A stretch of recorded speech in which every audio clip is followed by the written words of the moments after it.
І на оновленій землі врага не буде супостата, а буде син, і буде мати, і будуть люди на землі.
І на оновленій землі врага не буде супостата, а буде син, і буде мати, і будуть люди на землі. Доброго ранку. Ми з України, телеканал «Перший західний», 15-й день війни, 15-й день ми в прямому ефірі, 24/7 для вас.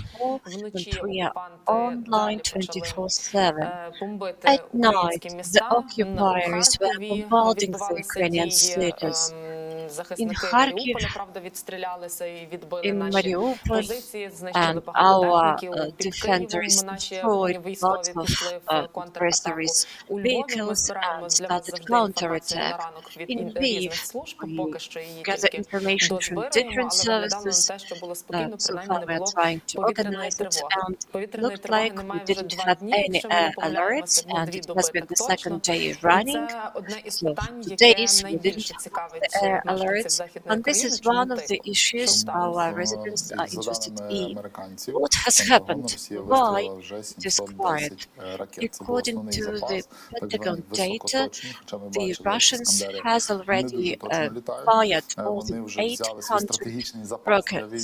So they have already taken their strategic stock for war. For example, Vinnytsia was fired also by high precision rockets, high precision weapons, and Putin was very much upset about it. And actually they do have the issue. They don't have the missiles. What they have is the aviation and intercontinental weapons. This is what was fired yesterday at Mariupol. Iskander, they already do not have it. if they send a plane to me, definitely it will be shot down, so the risks are high. And referring to one of the Russian analysts, he's in opposition to the Russian authorities, and he says, well, this is a stupid decision, but that means they probably will do it.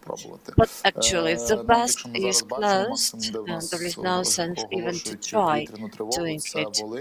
So the cities where there is the alert is Volyn. They have actually Iskander, and the distance is 120 kilometers.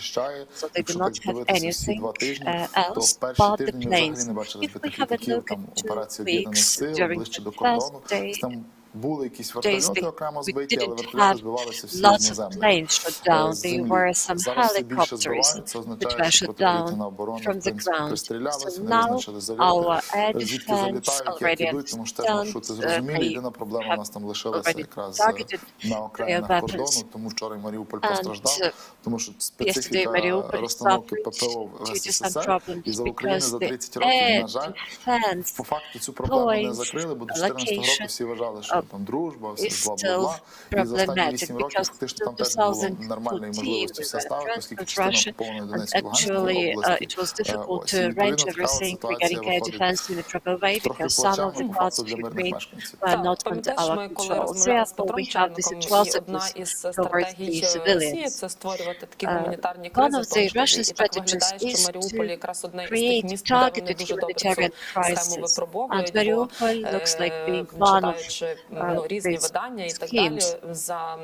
By reading different sources, and actually the locals counted the death toll, and if the Europeans and Americans provide smaller figures, then the local residents talk about 10 or 15,000 local residents, and they actually do not even manage to bury them properly. And these Russians are successful in that region. And the Kyiv residents also are very much concerned that this situation may be repeated in Kyiv.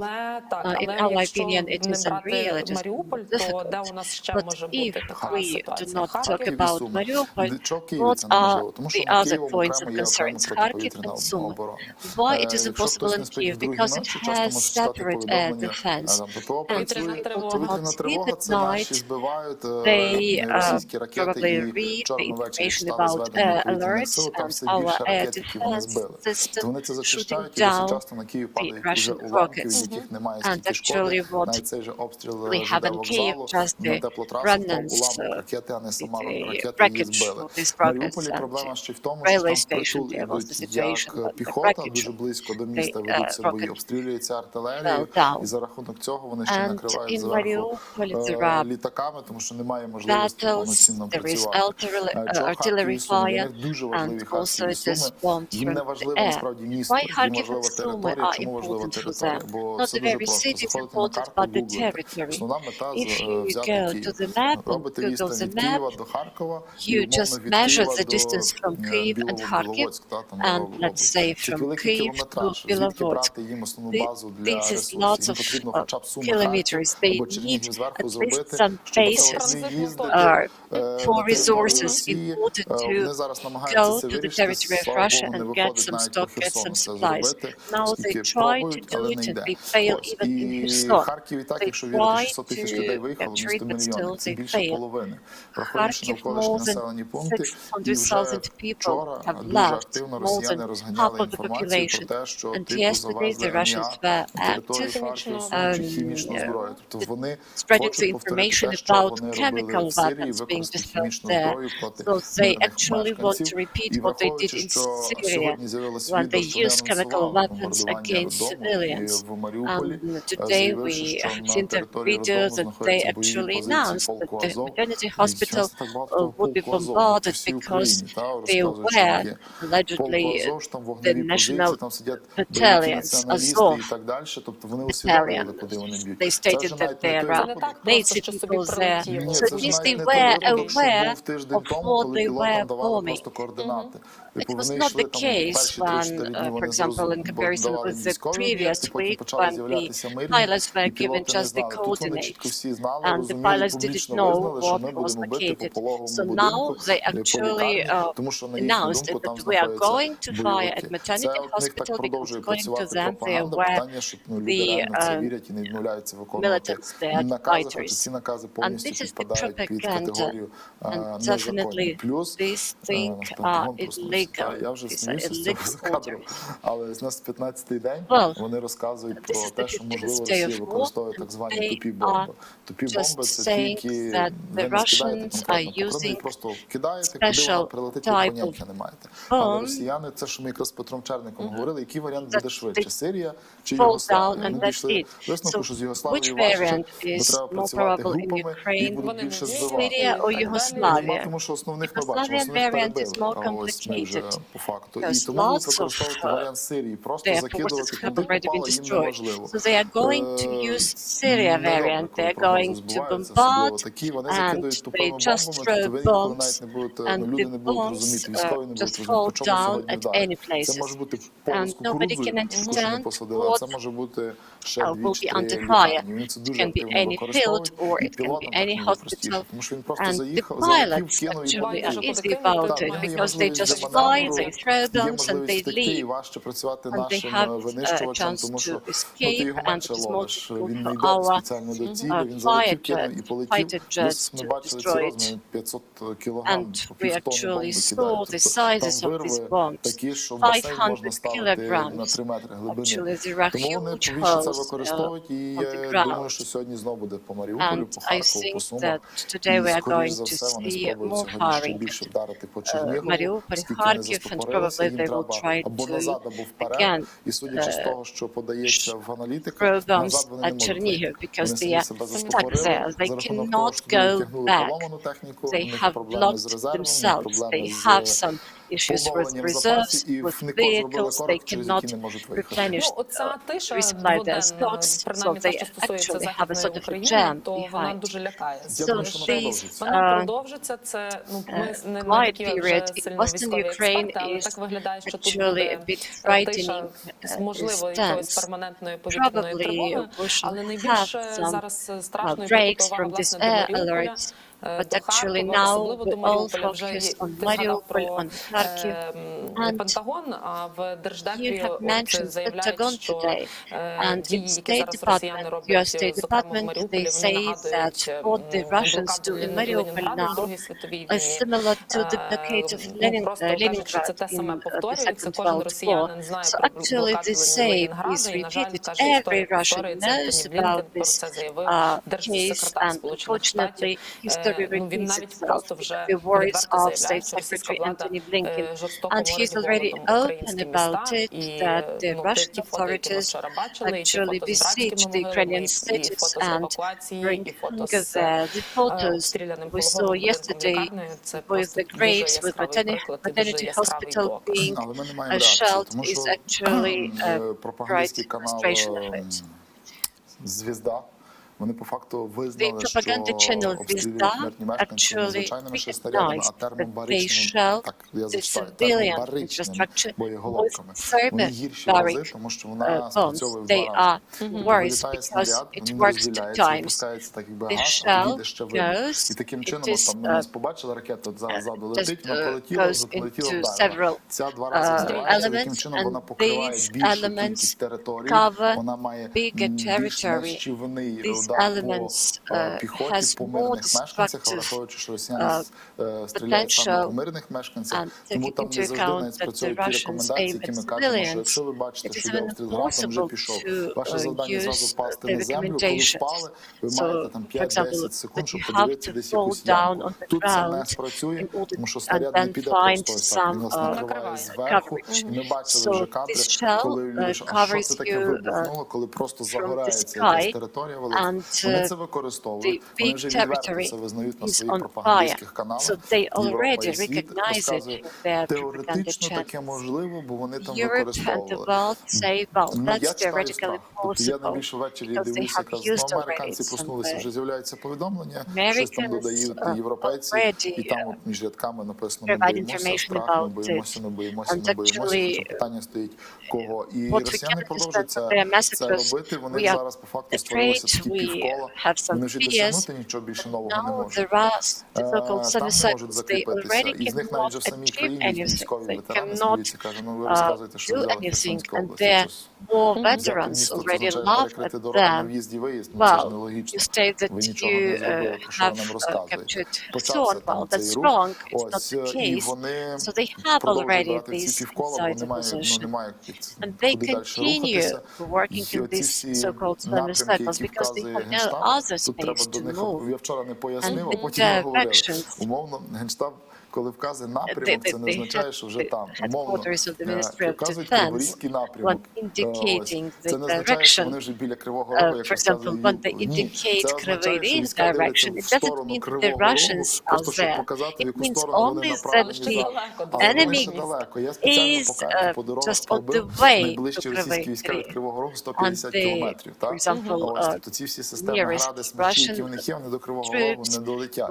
Ракетами ми бачимо, що все, що 2 дні тому десь там пробували, все протиповітряна оборона знищила. Так само Волинський напрямок. Так, я хотіла говорити, люди думають, що все. Є кордони, які там тримають. Білоруси створюють, роблять якісь маневри. Є така фраза військових, війна, фігня, головне маневри. От білоруси цим зараз активно займаються. Вчора провели опитування в себе, готові воювати чи ні. Більшість військовослужбовців, які взяли участь, сказали, ні, особливо ті, хто не рядовий склад і молодший офіцер, ну і сержантський. Ось. І коли ми говоримо про Волинський напрямок, то в мене прохання не думайте, що це вже з Волині зверху. Це з Житомира, ось тут, де ми маємо Київська, Житомирська область, Житомирська траса, там, де зайшли так звані кадирівці, там, де зайшла Росгвардія, в сторону Волині це буде якраз Волинський напрямок, Волинський, Поліський, в цю сторону. Тут людей можна зрозуміти логічно у Львові, хто думає Волинський напрямок, це одразу по карті. По-перше, по-друге, зразу асоціація з Білоруссю, білоруські війська вже вишукувалися до напрямку на Волинь, з Волині на Львівщину і так далі. Тому до 16 березня взагалі про Білорусь можна не говорити. Насправді, вони будуть робити маневри, вони будуть щось робити. І зараз всі тут сказали, що час грає нам на руку, і це факт. Навіть якщо Росія захоче заморозити конфлікт, а є ознаки цього, що не хочуть заморозити, все одно час грає на нас. Ось. Тому що, по-перше, це не Донецька і Луганська область 14 року. Ми не бачимо, що в Херсоні люди вийшли і підтримали. Це означає, що навіть якщо вони попробують окупувати всю область, забрати всю владу, там буде спротив, там люди не погодяться на ці дії, хтось вийде звідти, якщо буде можливість, їм не вдасться зразу все там організувати. Плюс це величезні витрати, вони їх не мають цих грошей, їм треба тримати там війська, їм треба надсилати туди в харчі, пальне, далі. Їм треба тоді проводити мобілізацію.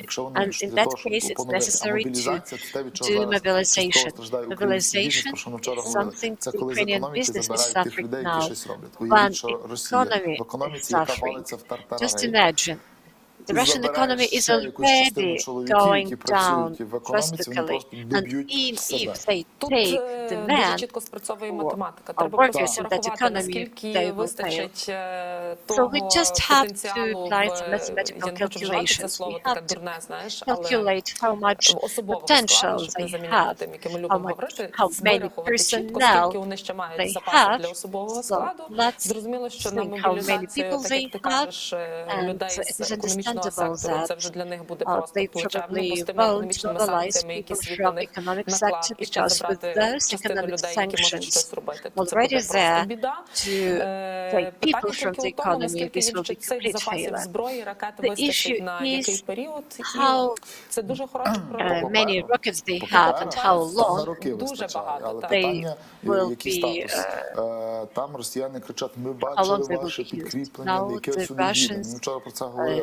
say say, смішіть, у нас таке підкріплення вже давно порізане з даними металолому. Те, що вони сюди відправляють. По факту, вони відправляють туди те, що буде швидко спалене, вони просто намагаються, щоб українська армія витратила свій ресурс, але в нас є звідки його поновлювати саме новим і якісним. Те ж саме стосується людей. Кажуть, ну от вони проводять мобілізацію, звідки з економіки, у них там багато, як цитуючи, алкоголіків, наркоманів, які підуть воювати. Ну так це гарматне м'ясо, це не ті, хто так, вони будуть якусь шкоду завдавати мирним мешканцям, можливо, навіть поранять когось з українських захисників, але їх дуже швидко будуть знищувати, тому що для того, щоб їх привести в підштовхи місяці на полігонах, відновлення і так далі. Росіяни кидають зразу. Ось. Також вони досі діють нелогічно. Ми вчора тут в ефірі, приблизно цей часу, ми обговорили те, що прогнозується, що росіяни починають розвертатися в сторону Фастова і попробують зайти туди на Київ. Всі сказали, це ще гільотин. Що ти думаєш, вчора ввечері вони пішли в сторону Фастова, їхню колону накрили, зруйнували, причому вони першою відправили колону забезпечення. Колона знищена. Part was the supply column. It was destroyed. Кроки російського війська, російського керівництва просто неможливо. So now it's very difficult to predict the steps taken by the Russian якихось troops. маневрів військової They тактики, act стратегії і так in the далі. position to any military maneuvers or tactics.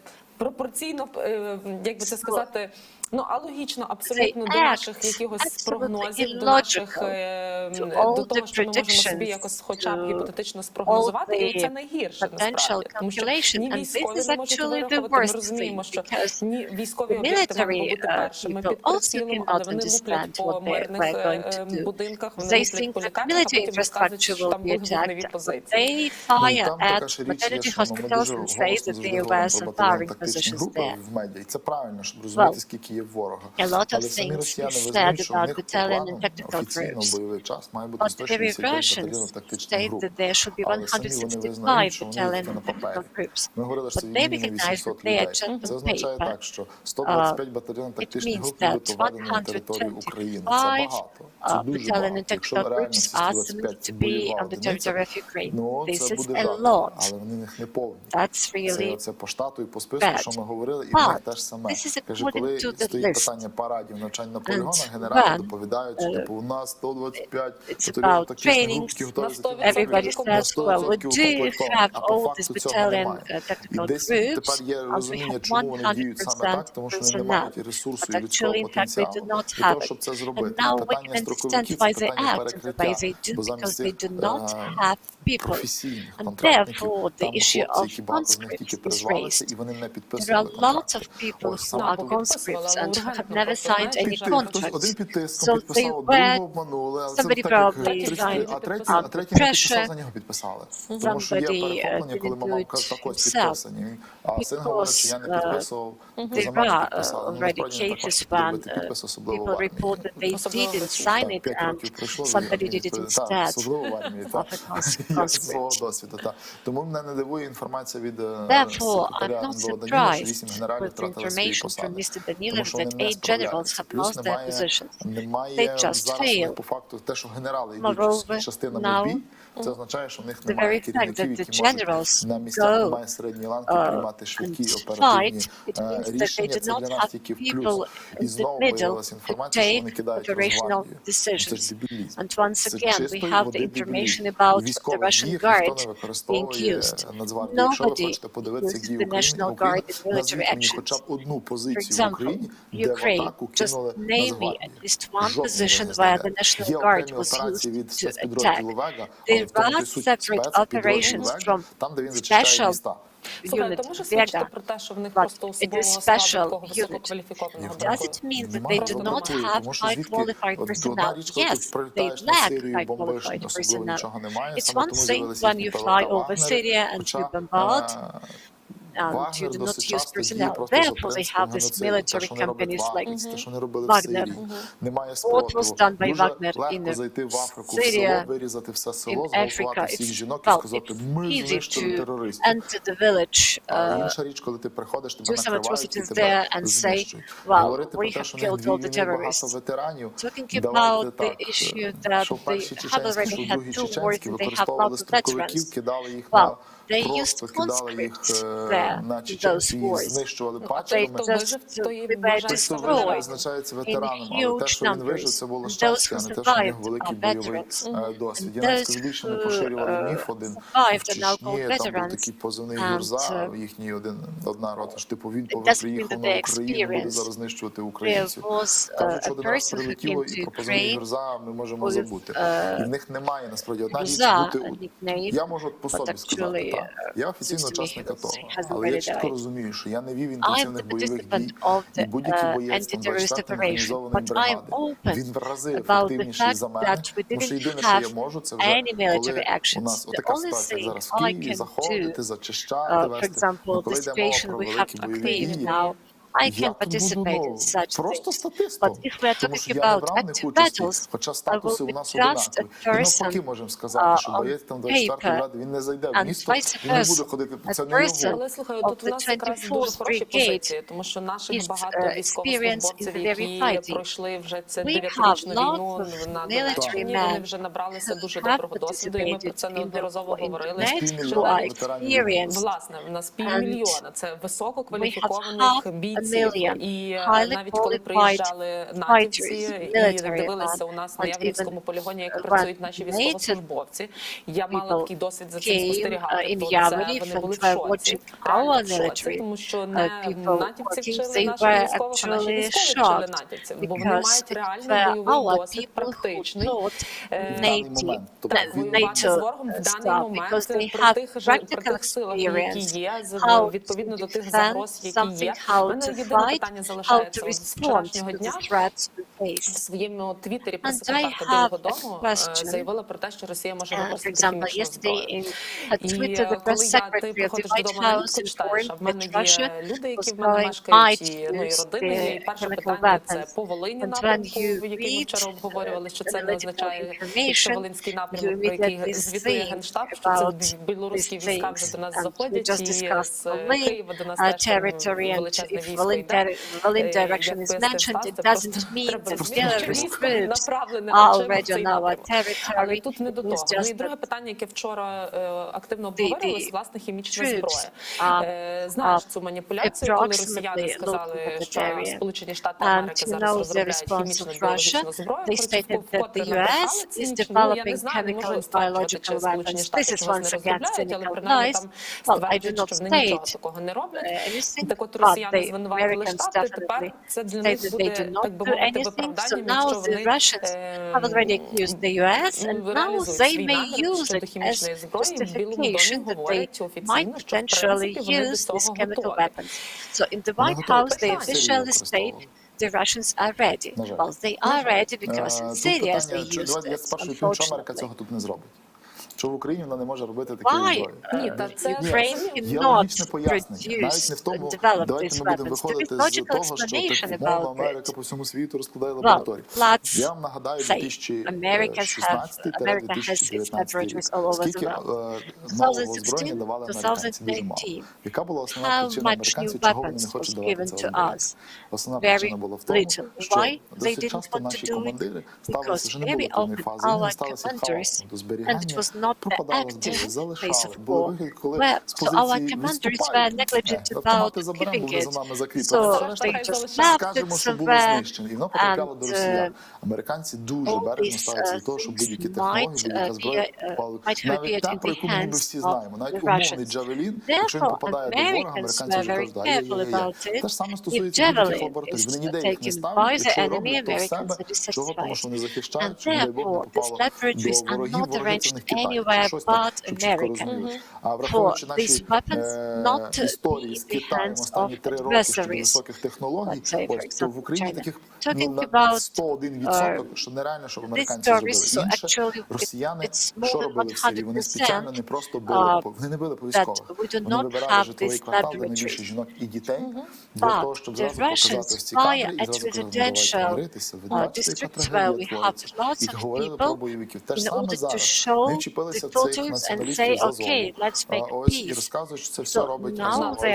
Фігаро тут, Фігаро там. Якщо в Азову було стільки людей, ми вже стояли десь на Уралі, як розказують росіяни. Вони до цього готові морально і психологічно. Є зараз обговорення наступної речі, що нібито, коли приймається таке рішення, ланка дуже велика, і можливо на одній з лам найде зверху вниз.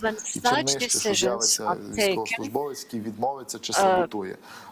Probably the decision-making process is prolonged, and there will be somebody in the middle who may think that I won't do it. Yesterday there was the maternity hospital bombed, and again there was nobody to somehow cancel this order. Could the pilot, for example, throw the bomb in any other territory but residential districts?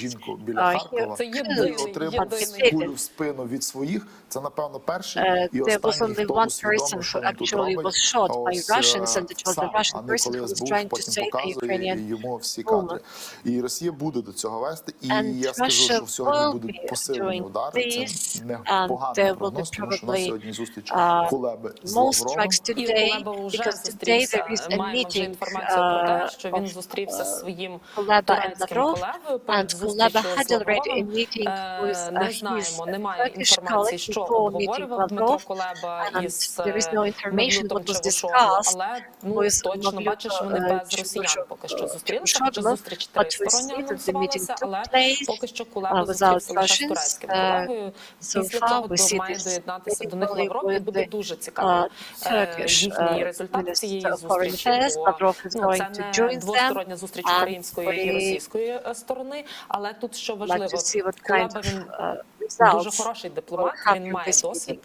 Kuleba is a very good diplomat. He's very experienced person, but Lavrov is experienced as well, and it would be actually interesting to watch these negotiations.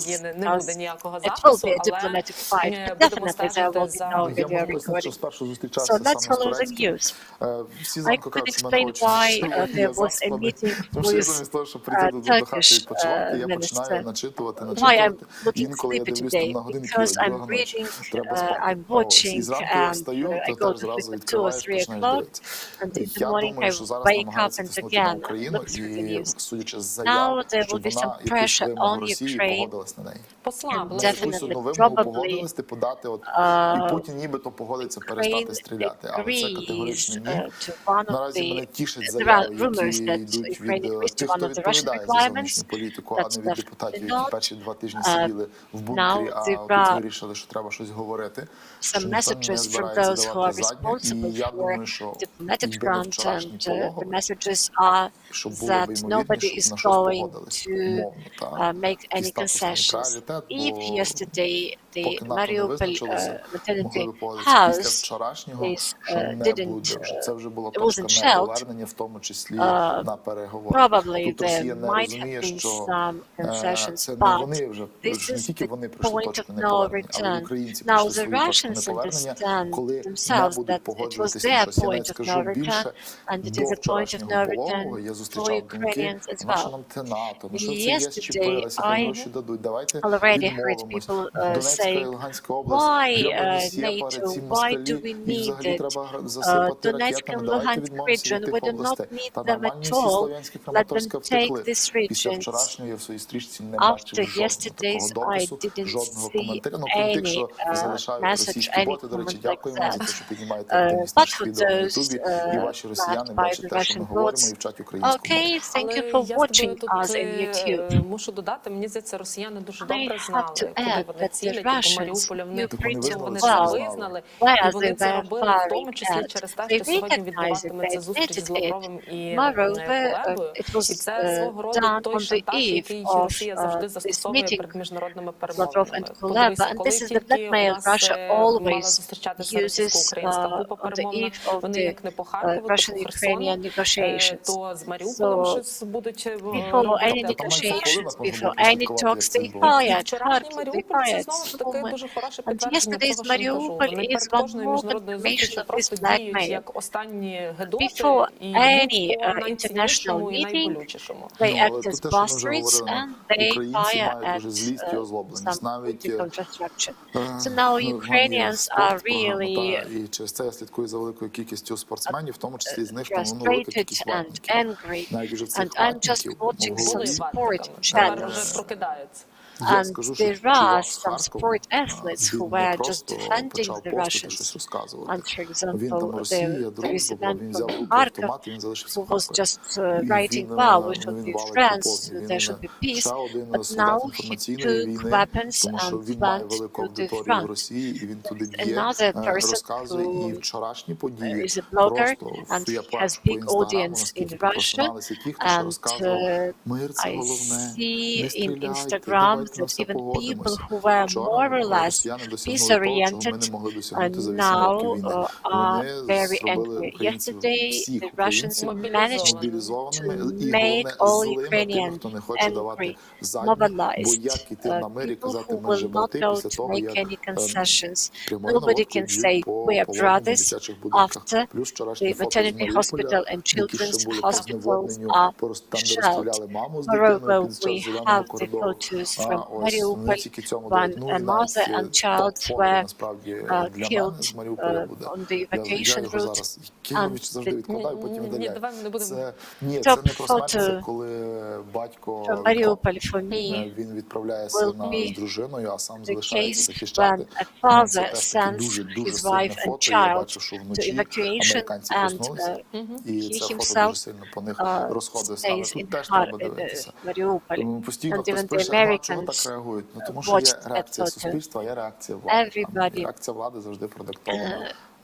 політичними sees мотивами, the response of the фінансами society і and виборами. response На жаль, of the виборами. authorities. Ми маємо вибори у Франції And і the Америці, authorities які дуже сильно always впливають на are події в guided Україні. by the Ну і крім того, ми economic маємо і situation, зв'язки by ще the між political Францією і Росією, situations, by the Німеччиною, Росією, elections. Америкою, Росією, попри те, що Well, Сполучені there Штати Америки are відмовилися ties вже between повністю від France and Russia, російської Germany нафти, and і Russia, навіть є вже America реакція and владних Russia. структур, то America все has одно ми already мусимо розуміти, що ця тяглість бізнес-стосунків, вона в будь-якому to випадку buy є, Russian і на oil. ситуацію, на жаль, And вона still також there має is the вплив, як і continuity of політичні business різні relationship. ситуації і Unfortunately, інтереси, так this і relationship бізнес-інтереси influenced the також. situation. Повертаючись до актуальних And, новин у Чорнобилі, розуміємо, the що latest ця news. тема також цікавить Chernobyl. більшість станом на This зараз. topic is also Так of от, great радник голови interest Офісу for президента all Михайло the Подоляк viewers. So заявив, що Mihailo ситуація Podolyak, є the небезпечною. presidential counselor, Чому said небезпечною? that Тому the що situation станція is контролюється dangerous окупантами because і the надалі, і NPP вона is залишилася under без control of the енергопостачання. occupiers. І It каже doesn't Подоляк, have що any зараз ніхто power не розуміє, що supply. там And відбувається. Podolyak says nobody У нас є 7 understands what's 10 going on there. Як сказав We Київ, have атому. У нас є як мінімум From 48 7 to годин, 10 поки що, days. поки є We have at ці least генератори 48 додаткові. hours. І так, So ну, це there are досить additional ситуація на power тиждень, але generators я there. думаю, Well, ну, the тут вже знаєш, situation зовсім довели безглузді may дії stay like Російської it is for a Федерації, week, якби вони не допустили and людей, it will ремонтників з be українського боку, actually які б мали absurd це on the part of the відновити. Russian Federation Ну, ми not to розуміємо, allow нас the експерти Ukrainian пояснювали, якщо не repairman забезпечити енергопостачання, то restore не the буде power води, не буде supply. охолодження, і це The загрожує experts said there is no power supply, there is no cooling, Ну і крім and того, що there тут was теж, threats знаєш, to дуже важливо, the що nuclear МАГАТЕ не waste утримує deposits. всіх даних. Ну, And головна організація International світу, яка стежить за ядерною Atomic безпекою, Energy вона Agency doesn't have перестала this отримувати data. дані із This organization атомної електростанції, з does цієї not моніторингової have системи, і вони фактично data теж не from розуміють, the що робиться. monitoring Ні system, Офіс and they президента also України, ні do МАГАТЕ. not understand Підозрювати what is вони going можуть, on. вони They прогнозувати can можуть. Ну, бо так, suspect фахівці, what's going on. ну, They не can з української мови forecast і з літератури, а з what might be фізики, the situation. хімії і так далі. They are З experts in ядерної physics енергетики, and тому вони десь radiology, можуть підозрювати, nuclear що там energy. є, So і they спрогнозувати, can і саме звідти probably береться прогноз, що у understand нас what kind of при такій situation ситуації ми маємо is there. 70 днів.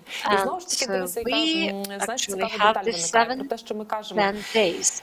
for the Україна situation зараз to на перших develop. шпальтах всіх газет, всіх видань, Ukraine всіх телеканалів is світу. the Але top ми news розуміємо, що now of мене all the 3 дні, channels, мене of all тиждень, мене 2 тижні, і papers. помаленьку інтерес до України буде But we спадати, тому що understand будуть that, інші well, проблеми в 1 week, світі. 2 Україна не одна. weeks, 3 weeks СМС Чорнобильської pass, Запорізької and атомної Ukraine will електростанції. go off the Бачили по них, agenda. світ The весь same піднявся, Зеленський is виступив about із Chernobyl and PP. просто There was страшенно емоційною промовою. Всі почали it was активно shelled. There was вмикатися. address По of факту the зараз President же так Zelensky. само загроза, така сама, Everybody як і was була talking about кілька днів it, тому, and коли then it subsided. Запорізьку атомну Now the електростанцію situation repeats itself. в неї влучали We ракетами. remember Але ми дивимося на реакцію Zaporizhzhia світу, NPP. такої вже реакції немає. Все те ж Бо саме. вже Now минув we час, Вона вже see перейшло at в латентний стан, і все.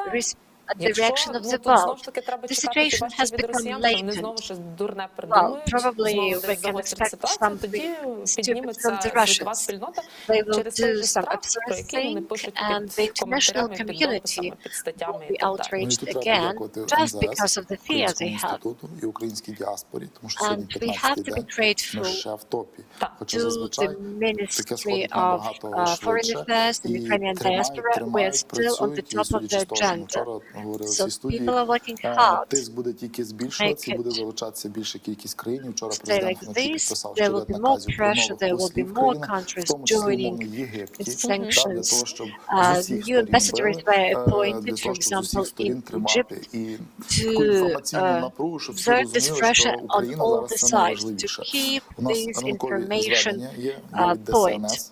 За ніч We 2 have пожежі всього-навсього. the За information добу from загалом emergency service of 38. Ukraine. There are 2 fires. Ну, і жодної через бойові дії. Вночі All these fires 22:56 were not пожежа, because село of military Гаївське actions. Золочівського At району, night дерев'яні there was a господарські fire in будівлі, Гаївське, будівля in повністю згоріла. Zolochiv. В першій 30 пожежа в Дублянах, 100 квадратних метрів сухої And there трави. was a fire in Dublana. This Сухої was трави, grass так. that was Окрема тема. Окрема fire. тема. Думаю, треба буде після війни зробити окремо великий ефір, Dry запросити grass цих was горе-паліїв. Хай розкажуть just свою мотивацію, що в час війни палити суху the траву. point, Ось також у and нас є зараз arsons звернення probably, першого президента про ці Але перш fire. тим, давай подивимося, бо ми Now, багато we говорили should- про before колебу. У нас we є watch the address of the невеличке president, відео з we were talking зустрічі a lot колеби, about з його Kuleba, вже and we have a робочого video візиту до from Туреччини. Якщо є Kuleba's можливість, visit то to покажіть, будь his, ласка, глядачам, to Turkey. то показуємо. Let's watch the video.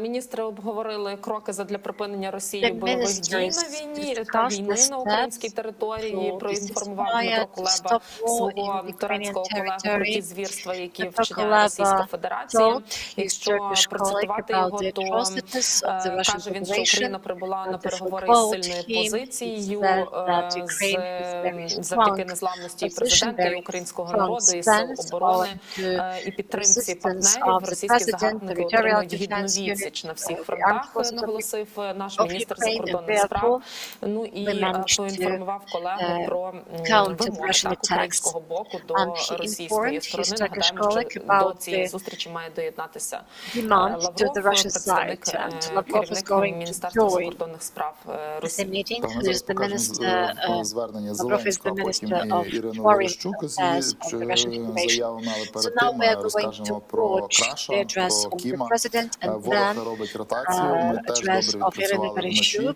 Then Авіація розбила we'll колону, give you some information from Vitaly Kim.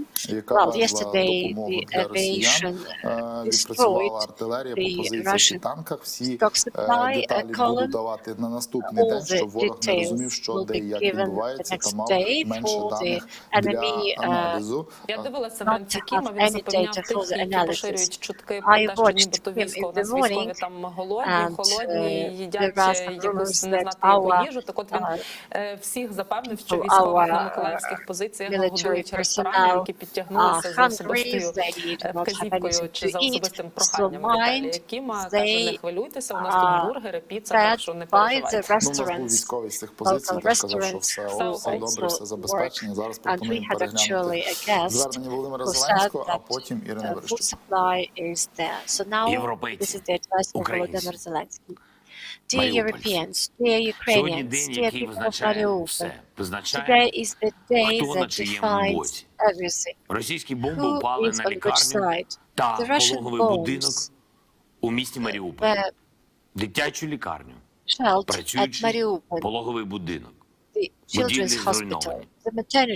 Станом на цей час 17 поранених. Розбір завалів ще триває. Люди вчасно почали ховатися від повітряної тривоги. Від 500-кілограмових авіаційних бомб, які окупанти скидають на наші українські міста. І вже багато разів. Детська больниця, роддом. Чем они угрожали Российской Федерации? Что это за страна такая, Российская Федерация, которая боится больниц, боится роддомов и уничтожает их? Там что, были маленькие бендеровцы? Беременные женщины собирались стрелять по Ростову? Кто-то в роддоме унижал русскоязычных? Did anybody in maternity hospital Денацифікація humiliate больниці. the Russian-speaking people? What was it? Це вже за Denacifcation межою of звірства. the hospital. This Усе, is що beyond окупанти of the роблять з atrocities. Маріуполем, це What вже за is межою done to звірства. Mariupol by the occupiers goes beyond Європейці, any українці, possible маріупольці. atrocities. Dear Сьогодні ми Europeans, dear повинні Ukrainians, бути dear people of єдиними у Mariupol, засудженні цього воєнного today we злочину should be Росії, united у in якому condemnation of відображається this war усе, crime committed by усе те Russia, зло, яке which окупанти reflects принесли all на the нашу evil землю. the occupiers brought to Усі our land. зруйновані міста, те, що вони All зробили the з destroyed Волновахою, cities, whatever що was зробили з done, Харковом, з Ізюмом, Волноваха, Охтиркою, Харків, Ізюм, Черніговом, Охтирка, Бородянкою, Чернігів, Гостомелем, Бородянка, Житомиром Гостомель, Житомир, та ще десятками and наших dozens українських міст, of our які ніколи Ukrainian cities не становили жодної загрози which Російської have never Федерації. posed any Зруйновані threat to the лікарні, Russian Federation. зруйновані The школи, hospitals are зруйновані destroyed, the церкви, schools are destroyed, the звичайні churches, the residential і houses, усі вбиті люди, вбиті діти. and there are people Авіабомба killed. на пологовий There are children будинок – це who are остаточний As доказ. Доказ strike того, що on the відбувається maternity hospital геноцид is the українців. final proof that it is the Європейці, genocide of ви не Ukrainians. зможете сказати, Dear що не бачили, Europeans, you що won't be able to відбувалося say з that українцями, you що didn't відбувалося see у what Маріуполі happened to з Ukrainians, маріупольцями. what happened Ви to бачили, Mariupol, to ви people in знаєте. Mariupol. You А отже, saw ви it, повинні you know посилювати it. санкції проти It means you Росії have так, to щоб у неї більше не enhance було and жодної tighten можливості sanctions against продовжувати Russia цей in геноцид. such a way to Ви повинні prevent them тиснути на Росію from так, щоб continuing вони this genocide. сіли You за have стіл to exert переговорів і pressure on Russia завершили and цю make them звірячу війну. sit down at negotiation table В and Москве stop прекрасно this evil знают, что war. Мариуполь In Это Moscow, they know Донецкая pretty well область. that Тоже Mariupol Донецкая is область. Donetsk. Мы столько region. слышали от России, Also о Donetsk жителях region. We Донецкой have heard so области. much from the Столько Russians обвинений, столько about требований. population of И мы Donetsk видим region. сейчас, как в So России many на самом accusations, деле so many относятся demands, and now we к see жителям Донецкой how области. what К kind простым of людям, attitude they которые have in живут в Russia домах to the Мариуполя. population in Donetsk region, to people А who live работают in просто на Mariupol. предприятиях города Мариуполь. They work Лечатся at в больницах enterprises of Мариуполя. Mariupol. И They go рожают to детей. Mariupol Представьте себе, hospitals. такие же And люди, they как вы, gave рожают birth детей в to родильных домах children. Мариуполя. They are just the same people as you are, so they Мы не gave birth делали и никогда to бы не kids сделали ничего in подобного Mariupol maternity этому военному hospital. We have преступлению never ни с одним done, из but городов we will Донецкой never или do Луганской, да something любой like that, области. like this war crime, to Ни с одним any из городов city на of земле. Donetsk, Luhansk, or any other region. Потому что мы We will люди. never do it to any city on this planet, because we are А вы? humans. And you, Говорив сьогодні з президентом Європейської ради Шарлем I have Мішелем had a та talk today with the президенткою President of the Єврокомісії European Урсулою Council, Charles фон дер Michel, Ляєн. and the President of the European Commission, Ursula von der Leyen. We have also had a talk with Nancy Pelosi, with the Prime Minister of Britain, Boris Johnson. Thank you for support, Boris. The partners are fully informed what is going on in our Mariupol and about the situation in other regions of Ukraine where we have these military actions. We work for the Russian Federation to feel the consequences of its actions. We try to protect our sky.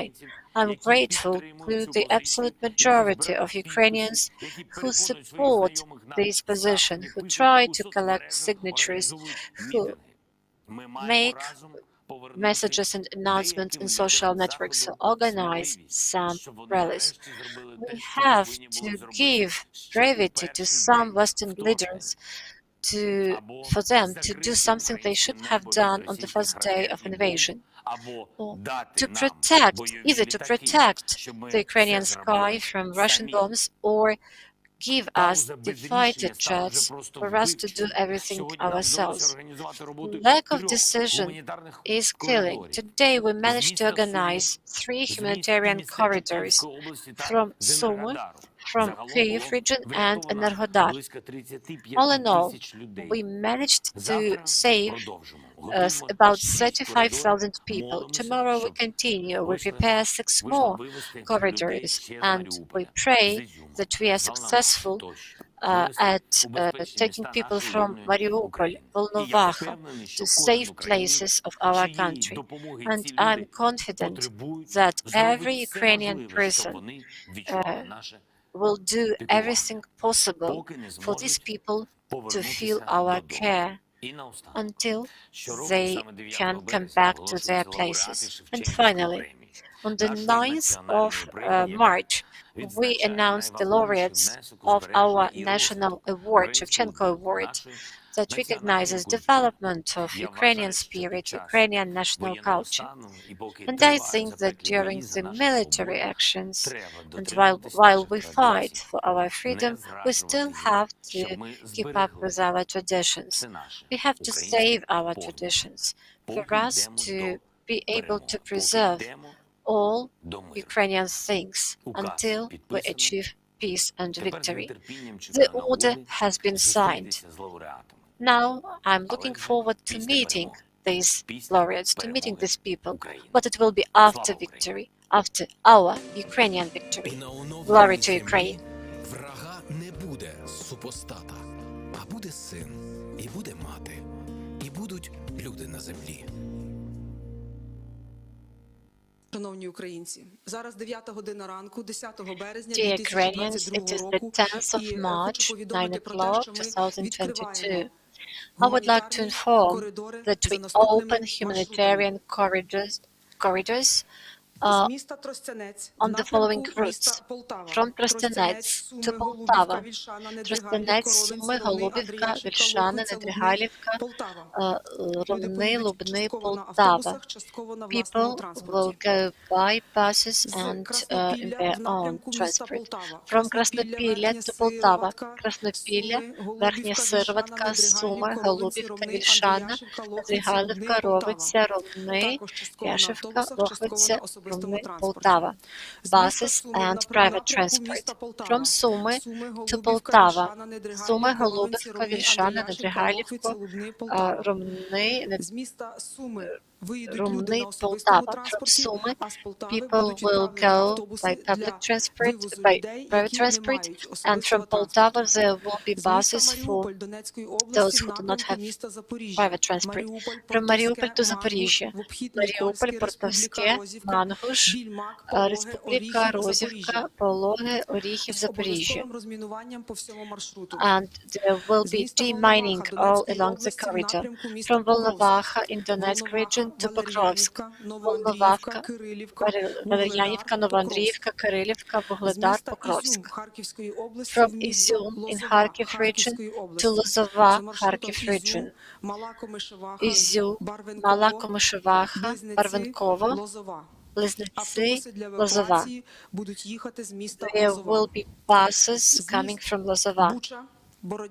From Bucha, Borodyanka, Irpень, Гостомель in Kyiv region to Kyiv.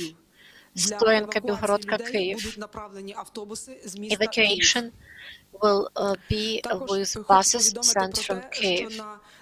I also would like to inform you that at Chernobyl and PP, that is under control of the Russian Federation, there was interruption of power supply. Therefore, the power units do not have any power. We demand that the repairmen are allowed to restore power supply, and we draw attention of the international community to this issue. Also, to prevent humanitarian crisis and to repair the gas supply in Mariupol area,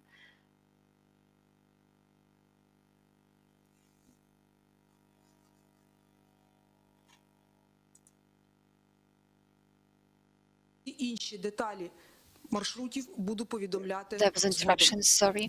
So I will inform the other routes a bit later. We keep on working.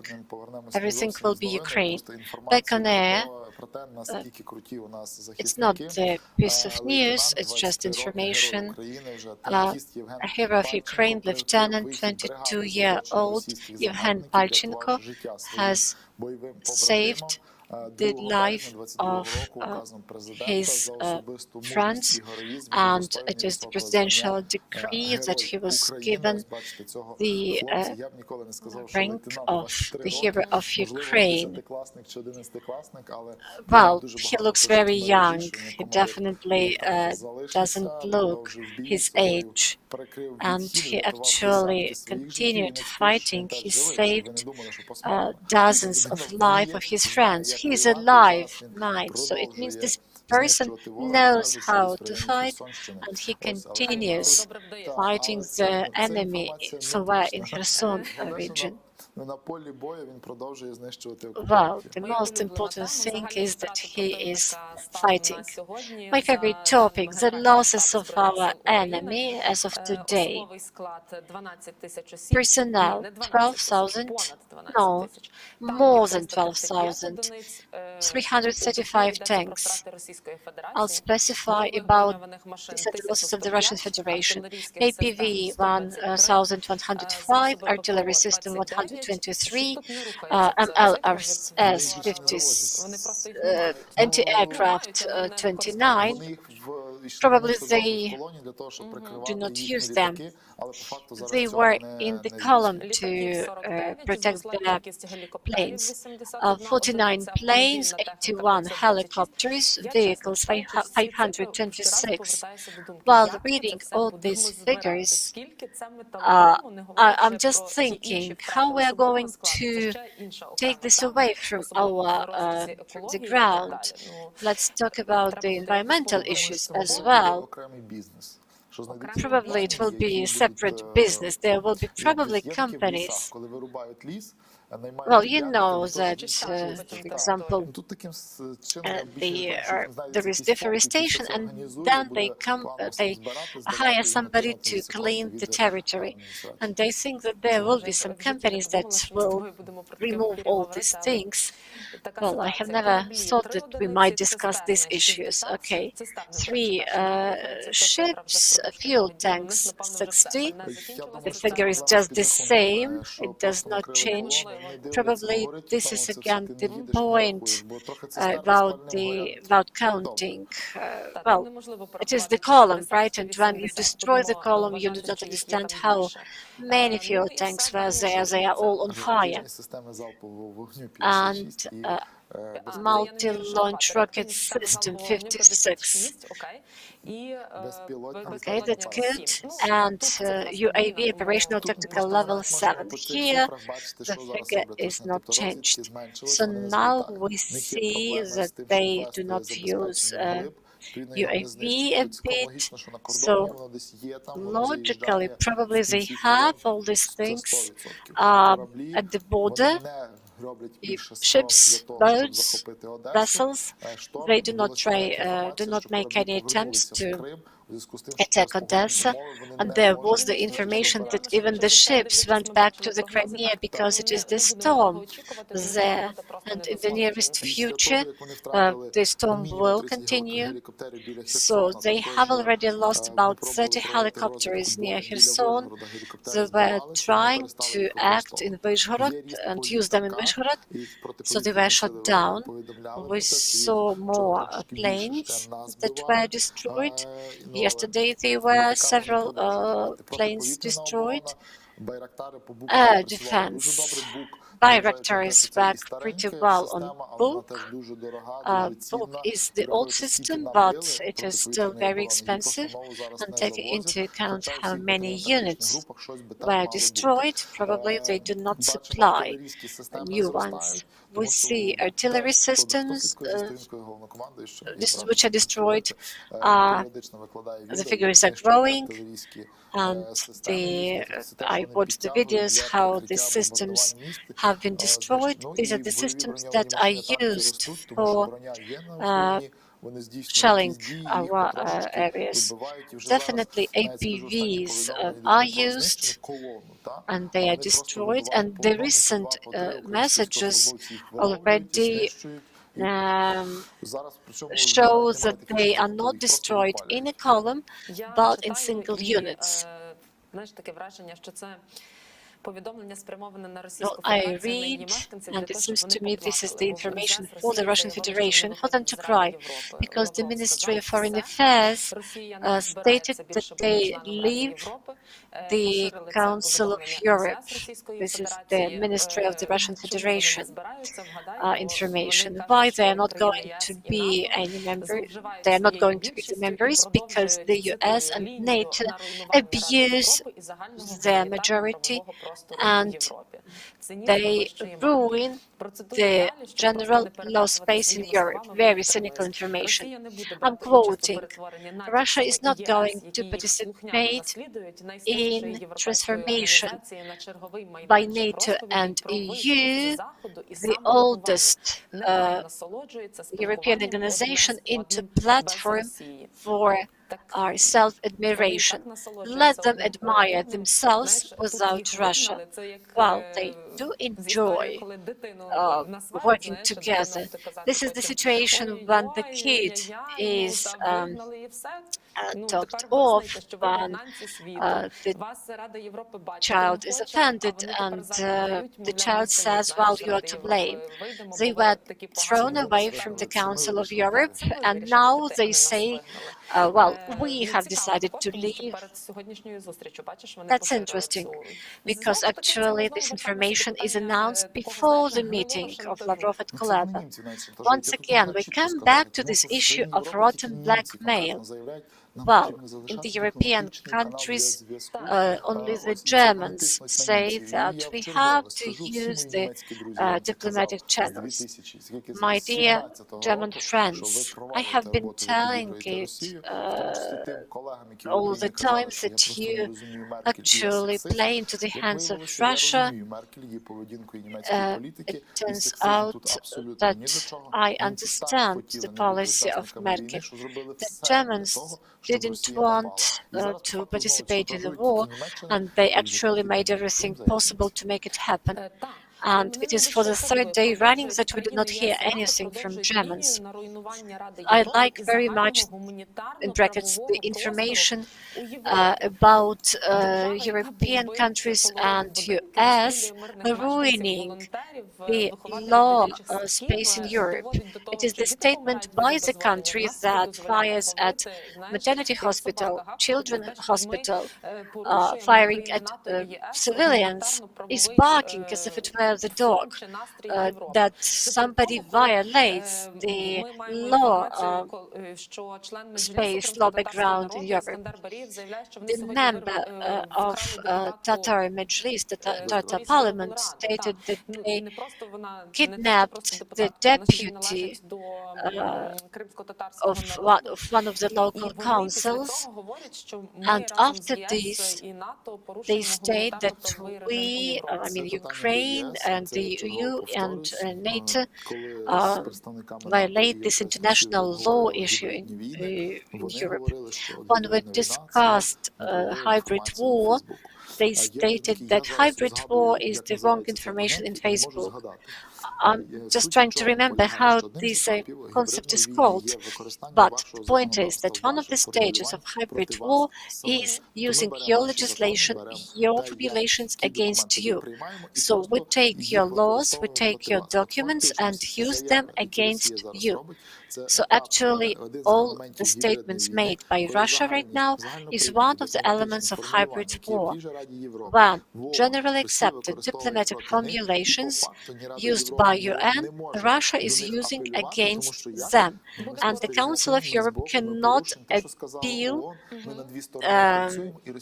because we actually are in the middle. So Russia is trying not to work with its own audience. They understand that, for example, Spiegel will publish this article, and an average German or an average French will be reading this piece of news. Well, we'll be reading this piece of news and will just hesitate. The final goal is to exert pressure on the Europeans to sow the seeds of doubt, because the Europeans are not ready for this stage. Yesterday, when we provided data from Mariupol local administration about maternity hospital shelling, we said that there were 17 people injured yesterday. Definitely this was not the final figure, and the death toll was 0, and we said yesterday that it would stay the same.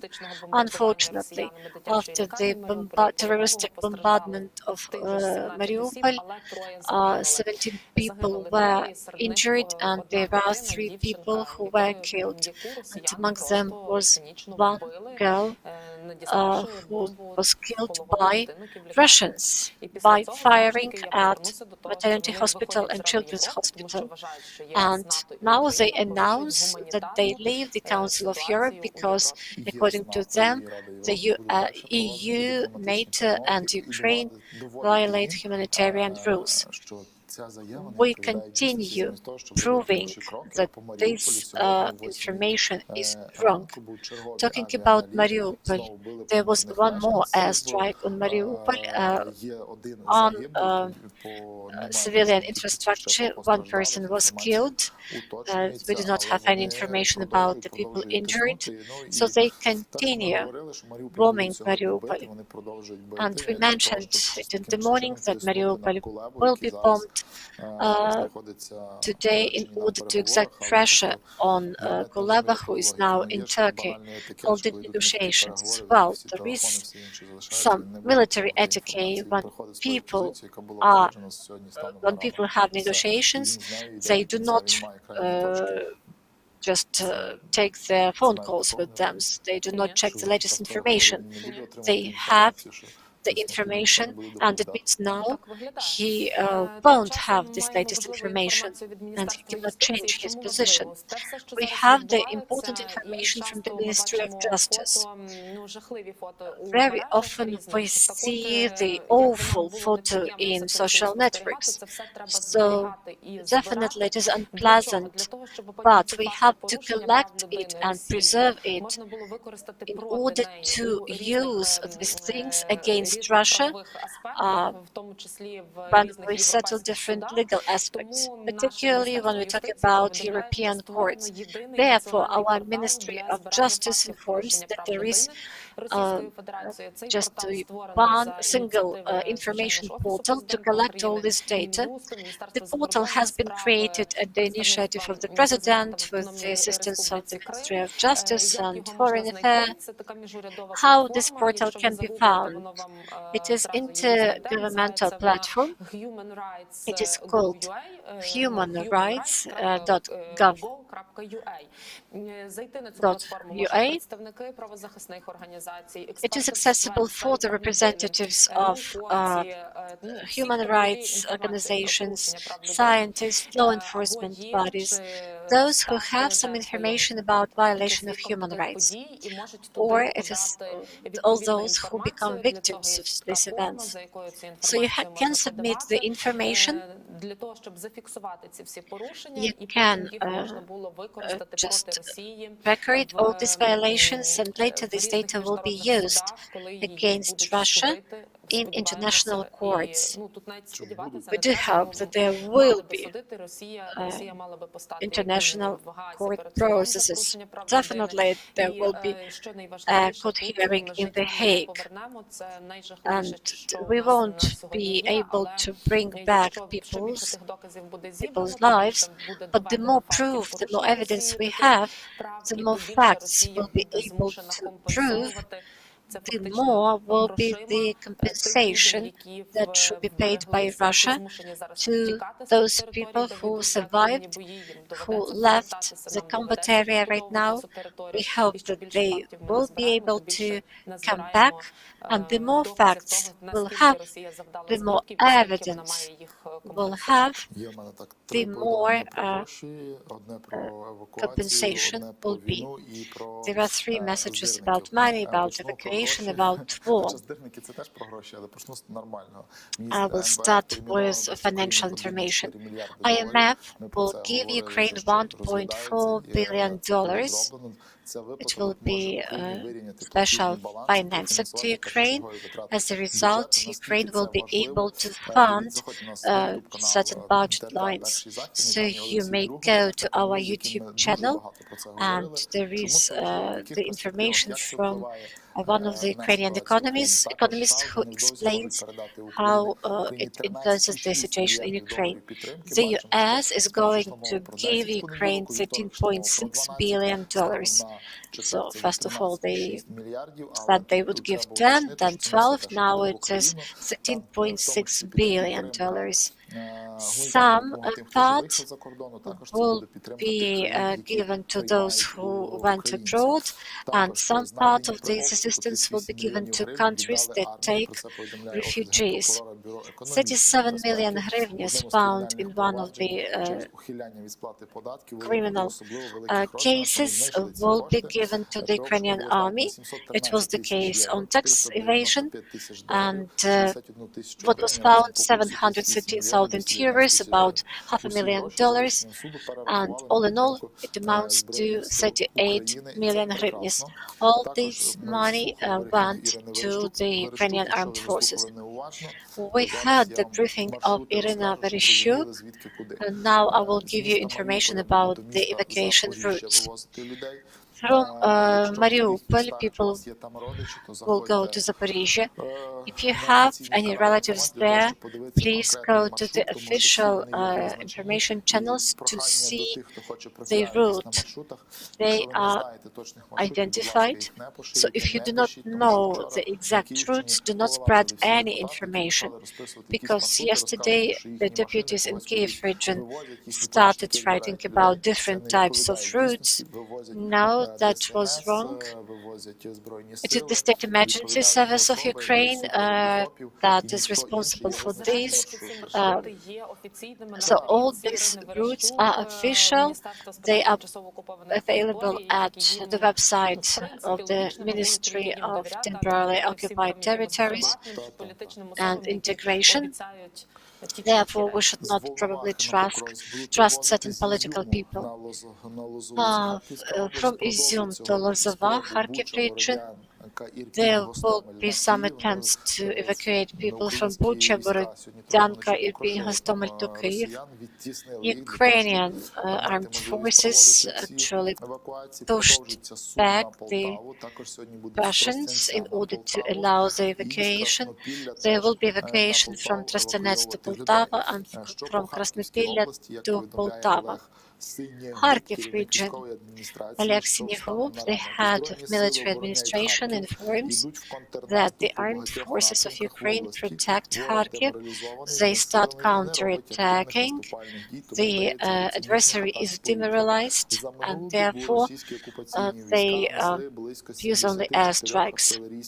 Last night there were about 74 artillery shelling, including the MLRS system, in the area of Pyatikhatka, Холодные Горы, Derhachi, Chuguyev, Saltivka district, also in the center of Kharkiv. Kharkiv was shelled about 29 times. Also, there were no bombardment from the airplanes. Late at night, the Cathedral of Nikolsky was destroyed. There is no information about people entered. At about 10:30, with the Smerch system, there was shelling with the Smerch system. 2 buildings were destroyed. At 5 in the morning, the occupiers damaged gas supply. 30% of people now are without gas supply. The fire is still on, and the responders are trying to manage the situation. Talking about different people, the swindlers. I see that there are some attempts to collect money and to create some reputation for themselves. So this is the message. Dear friend, we try to find people for territorial defense. Unfortunately, we cannot organize training without certain financial support. Therefore, I address you and ask you to donate some money for the military training. Here are my bank information. Please follow the information at my website. Our victory needs you. Here we see the bank data. Here we see some photos. Ukraine needs weapons. Stay calm, etc. Taking into account that I worked in Drohovich, this Stepan who wrote, this is among my friends on Facebook. We do have territorial defense in this region, but everything is provided to the territorial defense forces.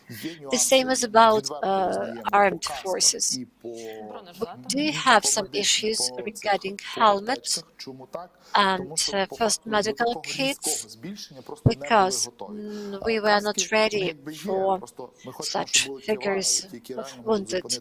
We need special type of helmets that can really protect the heads of military men. We were not ready for such big figures of military men.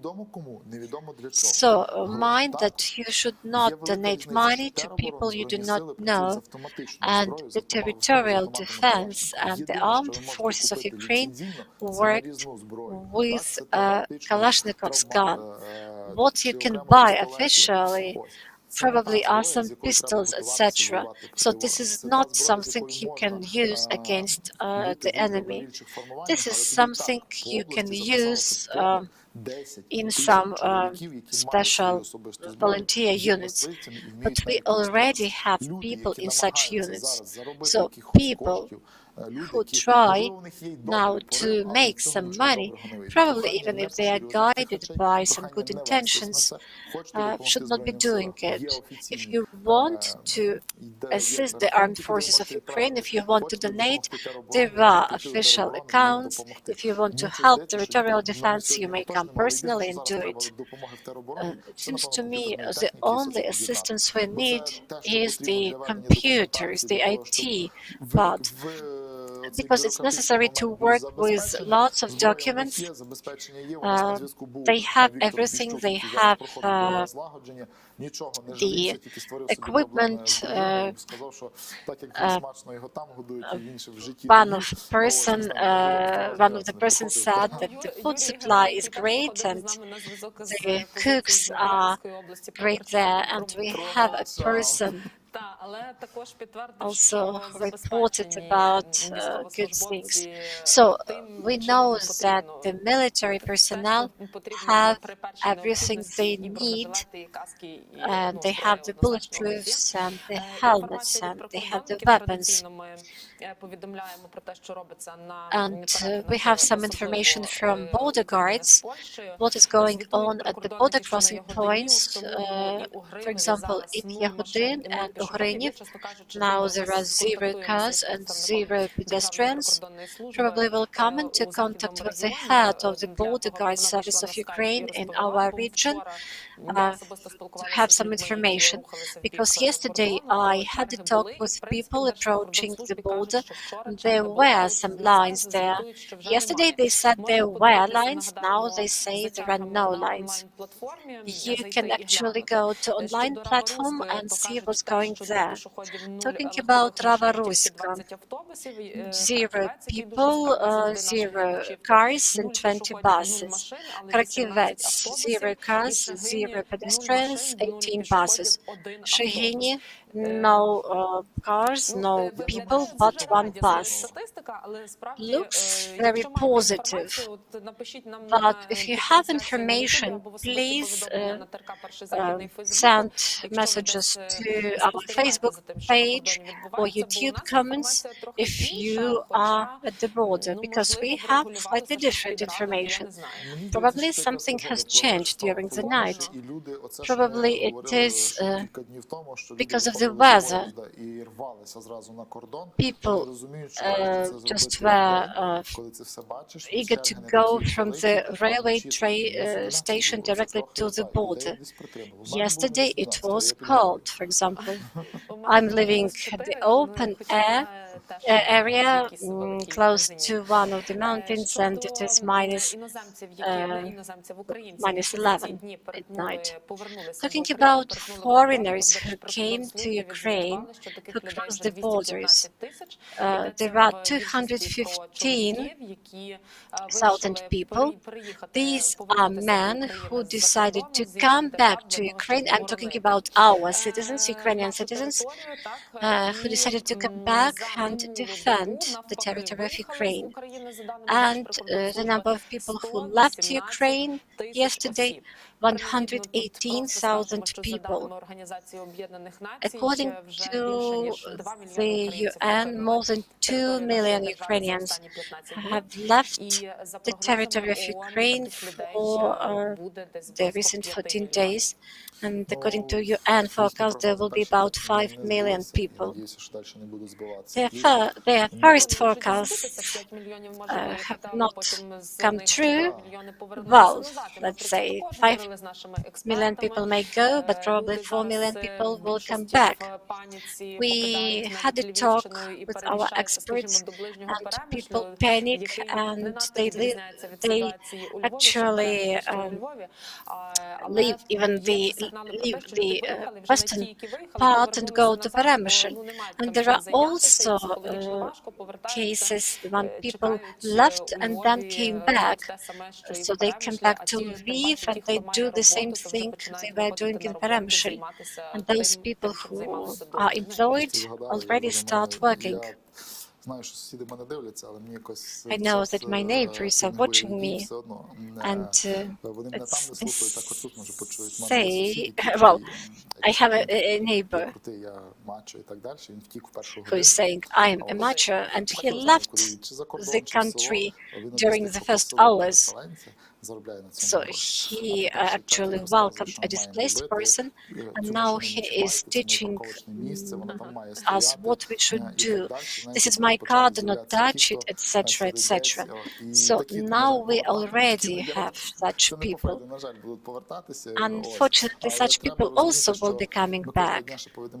We have to understand that if we take a balanced approach, it would be interesting for us to see the statistics, how many people came back for these 14 days, because they gave the statistics but from day to day. I think that since the moment of invasion, about 215,000 people came back.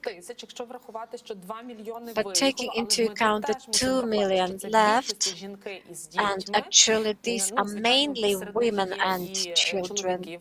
Definitely there are some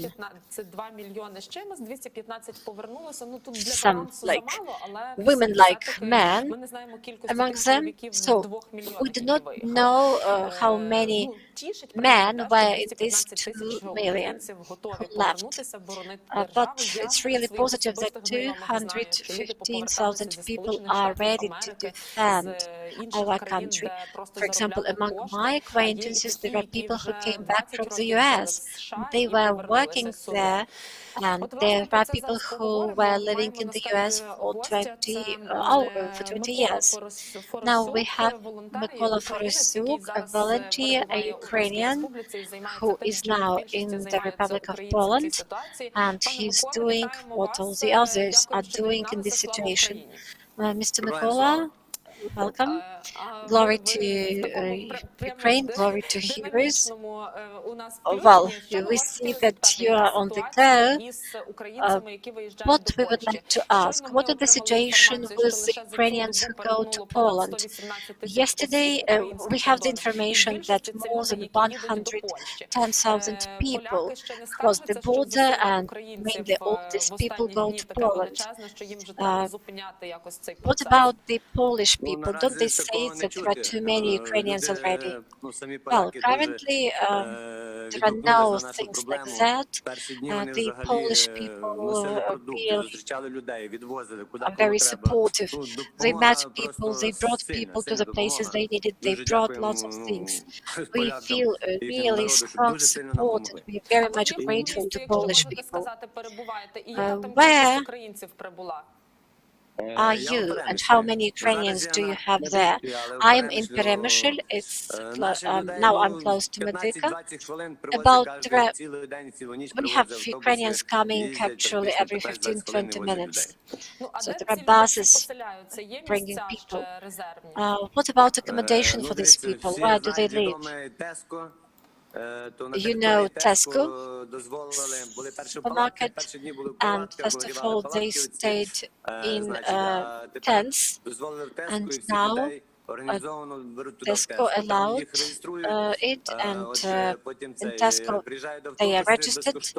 Then the buses, free buses come, and the people are delivered to their destinations. There are different sections, and every person goes to this or that section and is waiting for a bus.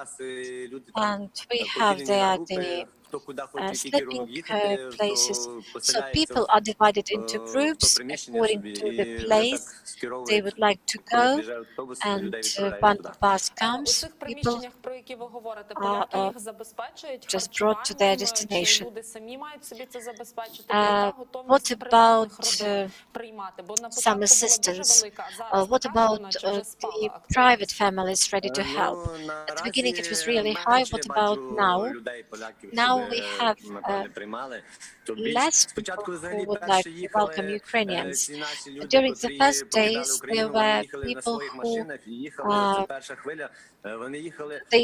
they were people who were in their private cars, and these were people who definitely knew where they were going. So that was the first wave. Now we have the second wave, and these are people who either do not have money or do not know whether they want to go. So they stay in makeshift shelters. There is enough food supply. People use it whenever they need, etc. Well, you're talking about this second wave. Are they mainly people from eastern or central parts of Ukraine, or still there are lots of people from western Ukraine, for example, from Lviv? Well, I do not have this information. There are lots of people from Lviv, lots of people from Ternopil. And in the first wave, there were lots of foreigners. What about not very honest people? We had the information from the official structures of Poland that there are people who would like to make some profits, and there were even cases when women were taken and brought somewhere. Well, there are some rumors like that, this of sex trafficking, but probably the first days when there was no good organization, there were huge crowds of people who were coming to Poland, but there were different groups going to Germany, to the Czech Republic. Probably there were some cases used by dishonest people. There were lots of people from the Netherlands who just announced that we would like to bring people to the Netherlands. There was the tent where the volunteers registered people, and there were people who said, well, do not register, you do not need to register, you do not need to organize. We will organize everything for you. So the final goal is to just inform the plate numbers of the car in order to be able to trace the car later in case something happened. Well, if people are listening to me, please register in official registration points. Nobody knows what may happen. There is one more question about dangerous. Now the Poland passed a law about compensating money to those Polish families that accommodate Ukrainians. Is it a sort of an incentive for the Polish people to welcome Ukrainians? Well, I do not have this information, but people definitely help, people support, people come here. I do not think that there will be some rush coming here and helping Ukrainians just because of this remuneration. Our people are all over Poland, even in such very remote places like Zakopane. And I have lots of acquaintances who, for example, informs that I'm here, I'm there. And there are two more questions. One is a negative question. There are messages that people from Western Ukraine went to Poland. They were brought to a hotel by 3 buses, and these people were dissatisfied with the conditions. Do you have information about this? Yes. These were mainly people from big cities. Ladies and gentlemen, very demanding. Well, this is war. Let them get used to this. Чи відомі вам випадки, коли вже люди працевлаштувалися у Польщі? З ваших знайомих або з тих, кому ви допомагаєте там зараз оселитися, які вже здобули навіть робочі місця і збираються там залишатися на довший період? Так, є пару таких, моїх знайомих, якраз вони розмовляли, що десь там влаштувалися в Варшаві було і в Вроцлаві, це так знаю. Were in Warsaw and in І Wrocław. запитання. Знаємо, що дуже And багато the людей last доєдналися, і question, поляки, we і know that українці, many які зараз там працюють над тим, аби joined забезпечити нашу територію thereafter гуманітарним told the вантажем. Ukrainians Що to найбільше в Польщі зараз have these збирають, і humanitarian загалом, які потреби cargo ви sent отримуєте? here. So what are your main needs?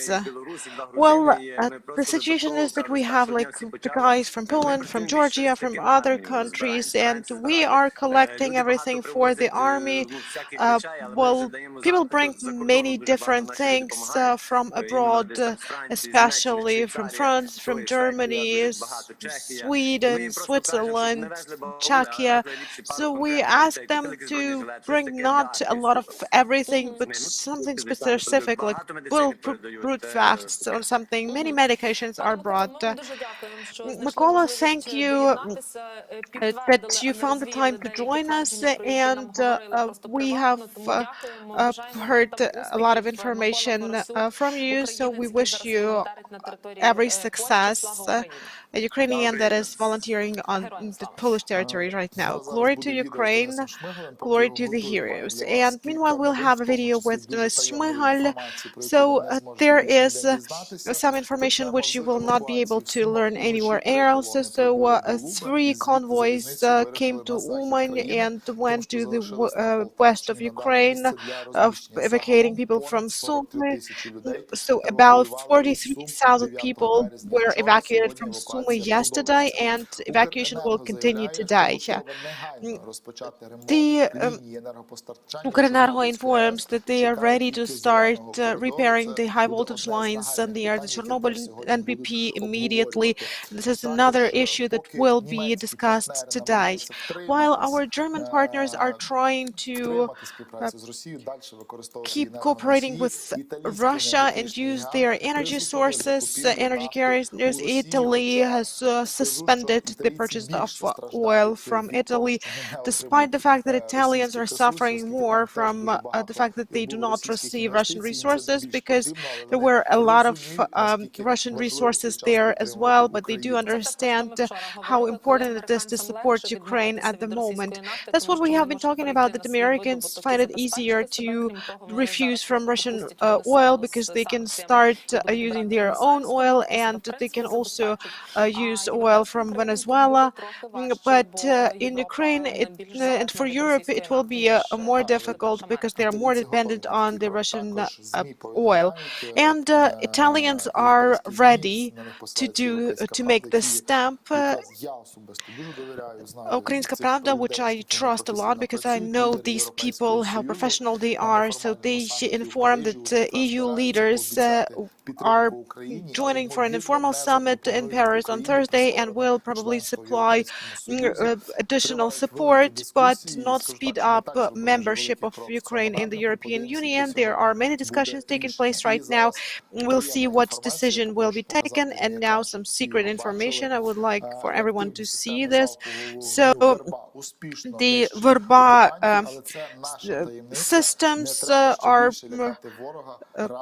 destroying the occupiers, but this is our secret. So will prevail. This is the information from the Ministry of Defense of Ukraine, and this is the picture of how the enemies are destroyed. This is how armor is destroyed. And we talked a lot about the Azov regiment, so together with the 72nd Brigade, they have been working and destroying the military vehicles coming to Ukraine, and that will happen to everyone who decides to come to Ukrainian land with the weapons. And there were some questions about what is this thing above the Russian tank, everyone was laughing at that, so you haven't probably seen anything like that to be placed on Ukrainian tanks. And Russians have seen the javelins are underway, and they decided to develop special systems how to protect their tanks from javelins, because javelin actually hits the tank from above. So they started adding these things to protect themselves from javelins. Well, it doesn't really help, in fact, and we see that. And in addition to that, the Russians actually decreased the chances of people inside to survive. So, if a team of 3 people is in the tank, the first person who gets out has a chance to survive, the second person has a minimum chance to survive, and the third person just cannot get out of there. So, Russians have been laughed at for the last several months that they needed a lot of time to develop a thing like that, but, well, that's everything they are capable of. And now we have an address by the Prime Minister of Ukraine, Denis Shmyhal.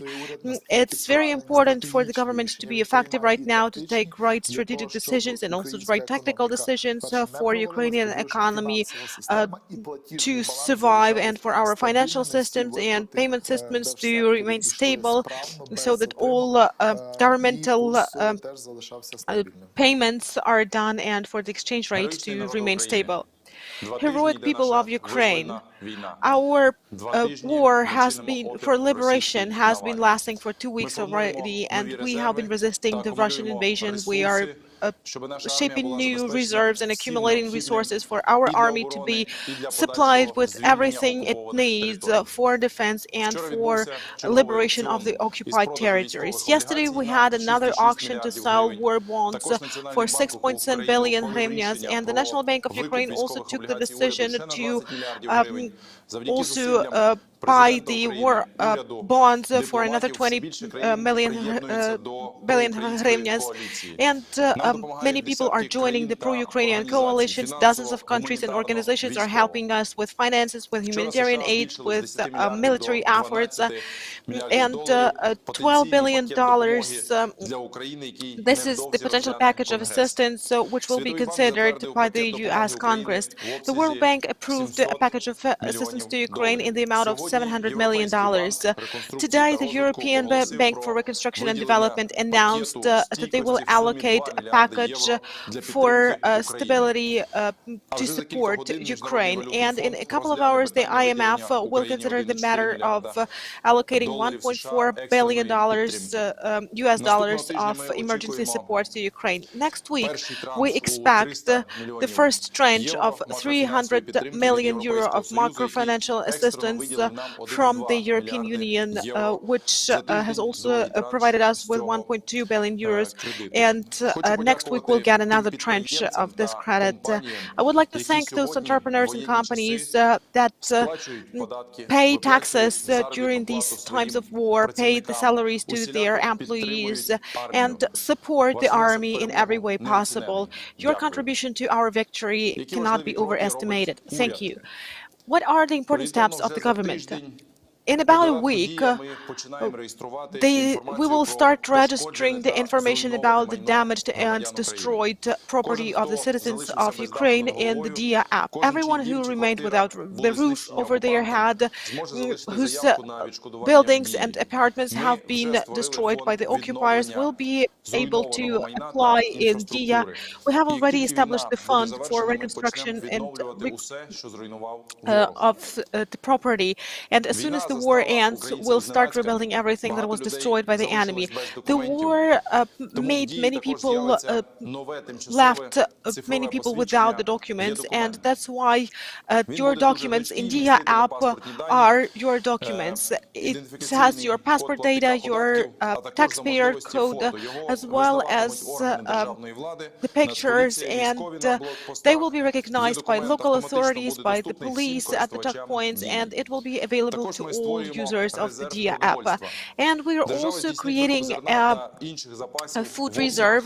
The government will procure the grain and other food products at the cost of the state budget that will help us provide the whole country with food products for a year's time. And we are keep doing everything for our army and for the rear to be supplied in the best way possible. We will prevail. That's no doubt. And then we will restore a new, strong and happy Ukraine. Our cities in the north, in the east and in the south will flourish again. Our people will come back to their new, restored houses and apartments. And there will be no enemy on the new land. There will be mothers and sons and other people. Glory to Ukrainians and glory to Ukraine. And there will be no enemies on the new land. There will be a mother and a son and people on earth.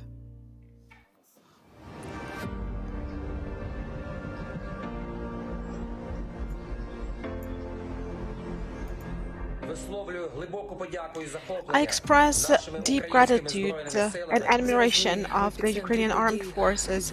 You're now in the center of events. You're protecting Ukraine. You're our heroes. You're just great. You're fighting for Ukraine. You're the best. Boys and girls, we believe in you. Well, the way you protect your homeland inspires each and every one of us. The armed forces of Ukraine, we believe in you and we will definitely prevail. You are heroes. We, the people of Ukraine, are very grateful to you for every night and for every new day.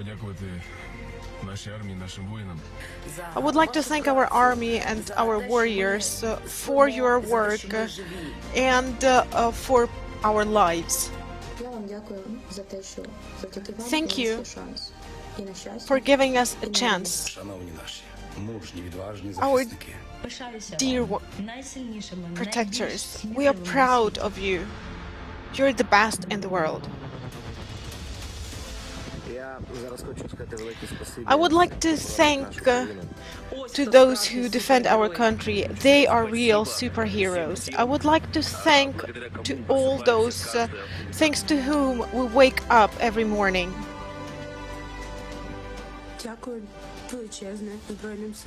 A huge thank you to the armed forces of Ukraine. I'm very grateful that I saw the smiles of my children today in the morning. This is all because of you. All Ukraine is praying for you. All Ukraine believes in you. We will definitely win. Ukraine will withstand. We are strong and we will never give up. The victory is ours. Ukraine existed, exists, and will exist. We will win. Everything will be Ukraine. The victory will be ours. Glory to Ukraine. And there will be no enemy on the new land. There will be mothers and sons and people on earth. Повертаємося до студії телеканалу «Перший Західний». Стежимо за актуальними новинами, але на цей час And we are back at the studio of the First Western Перший Західний TV channel, and today we have a special guest, Yevhen Khmara, a Ukrainian composer, and I can say that you are a virtuoso pianist, and also you are a member of the Child UA Council. So welcome to our studio. Glory to Ukraine, glory to the heroes. We ask everyone in the studio, I mean people who live usually in other cities because you don't usually work in Lviv, but you had to leave the place where you usually stay because of the events. You used to work in Kyiv. Yes, this is Kyiv, but we actually covered 1,600 kilometers until we came here because we wanted to stay in Vinnytsia, in Khmelnytsky, and in other places. And now we had to end up in Lviv. It wasn't a tour around Ukraine.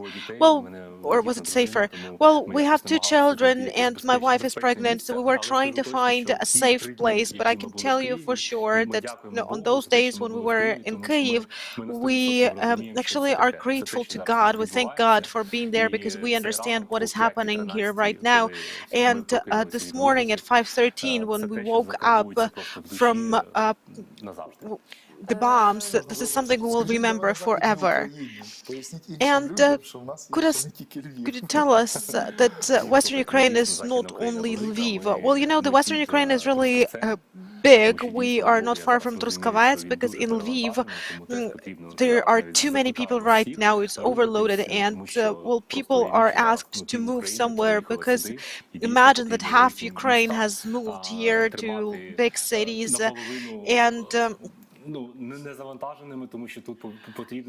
we can't overload the cities because it's necessary for the infrastructure to keep working. Ivan, you mentioned this 5:13 on the 24th of February. The people of culture, they are very sentimental. They usually perceive the atrocities in a different way in comparison to the people working in the governmental sector or to the military men. Well, how did you, what was your perception of that? Could you imagine that a person, it's not even a person, a terrorist in the 21st century could do a thing like that and start bombarding the cities that have not done anything to them, the innocent cities? I don't think anyone could imagine a thing like that, and I would like to say that well, the majority of our people, they are Orthodox, just like in Russia, and none of us could imagine a thing like that.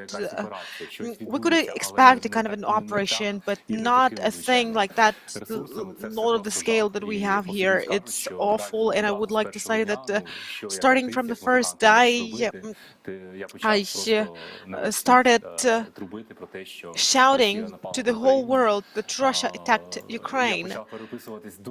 I started writing to many former friends and acquaintances from Russia and sending them pictures and video footage, but I realized that I'm just spending my time and effort, I'm wasting them, and I stopped doing that because Facebook is not available to them, so they cannot communicate with us anymore, but they still try barking something in their comments, but I understand there are no chances to make them understand this. But I know that there are some people who do support us, and it is explained to me that, well, if they go outside, well, they will be fined by 60,000 rubles, and then they will be imprisoned for 15 years, and that's it.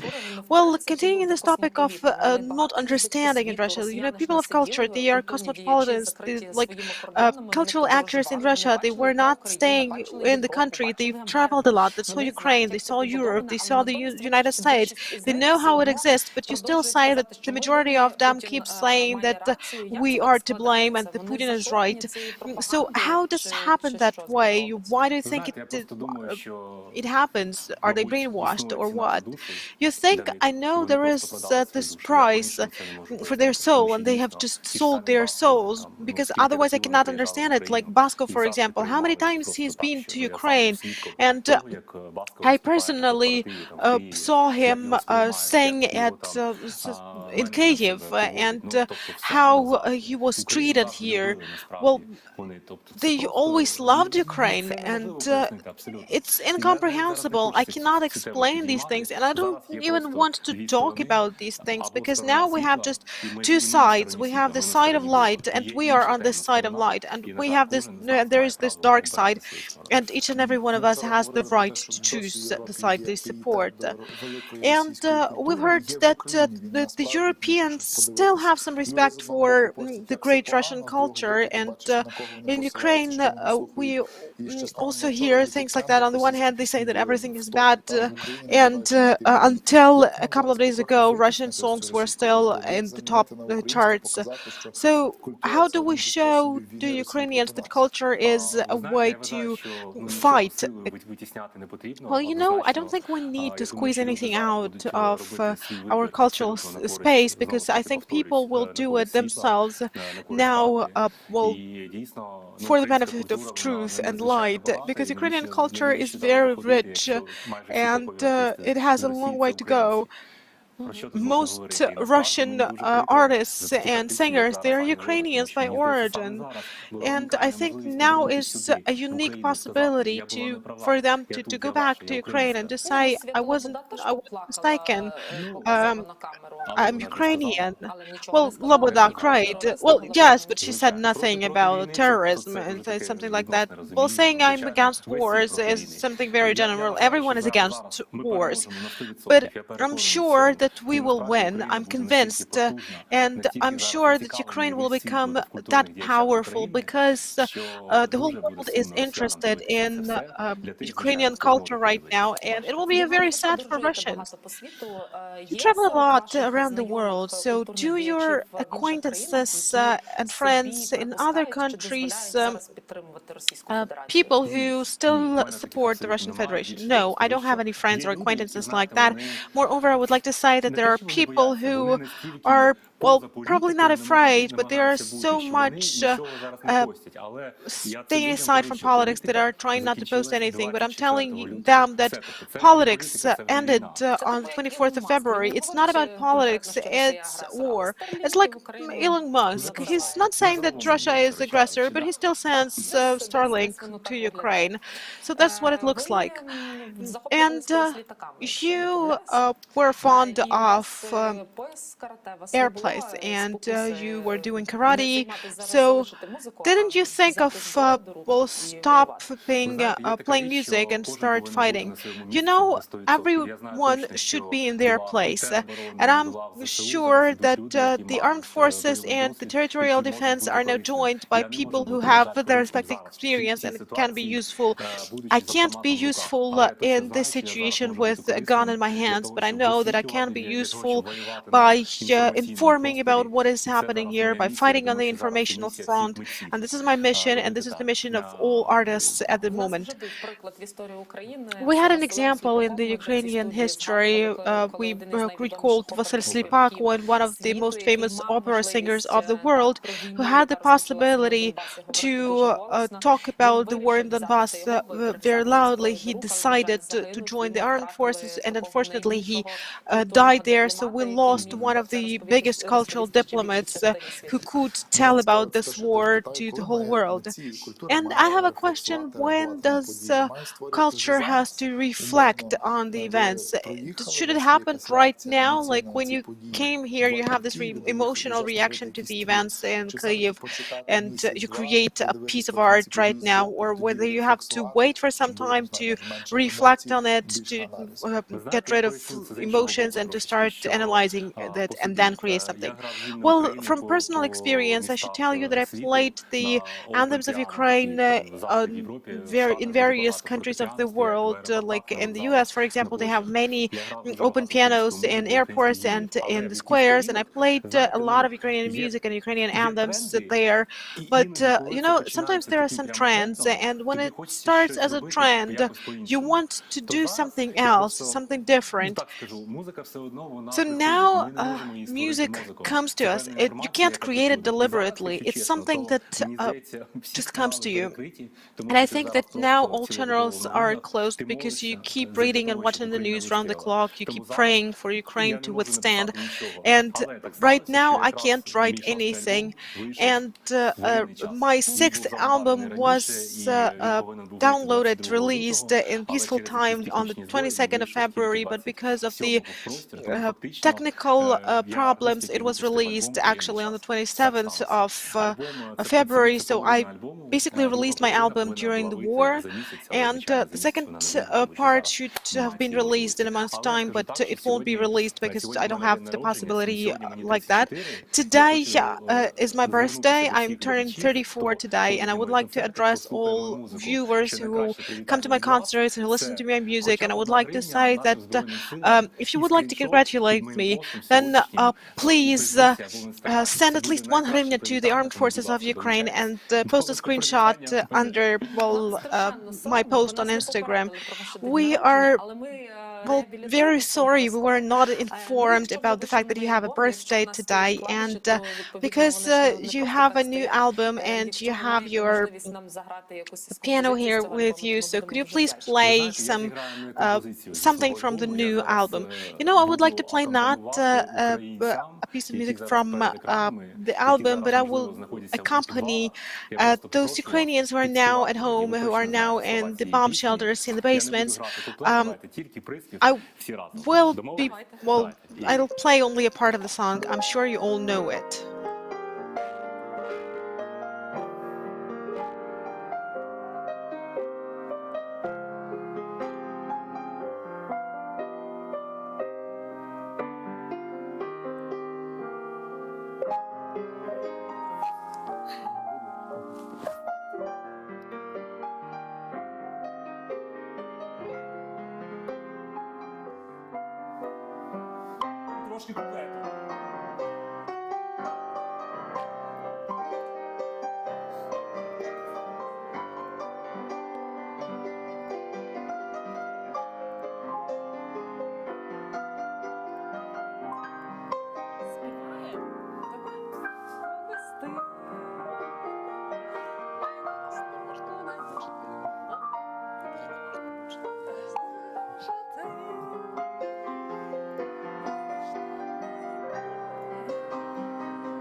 Well, we are not great singers, but our editors were singing. Well, thank you for supporting us. Yarina is actually a great singer, I would say. I didn't want to sing because people would think that I'm trying to torture them with my voice, and this is the genocide of Ukrainian people. Let's talk about Child You Are. This is a separate project. We know that you write music for children with special needs, and now these children are in an awful situation. We know that your wife is working with the children who have cancer because they have to be evacuated to other countries. They can't live in the basements. So what kind of music is that? Is that something for rehabilitation? And how do you write this music? Is it something that comes from the God or something? Well, you know, everyone calls it in their way, like God, energy, or whatever. I'm convinced that music is a kind of an information that comes from above, and our task as the artist is to translate this and forward it through yourself while using your hands and so on. I've never written anything deliberately. The story of 2013, when I released my first album, it was sold in the Baltic countries to organizations that deal with special children. It was difficult from technical reasons because there are many organizations and it's difficult to collect them all in one place because of the logistics issues, organizational issues, transportation issues.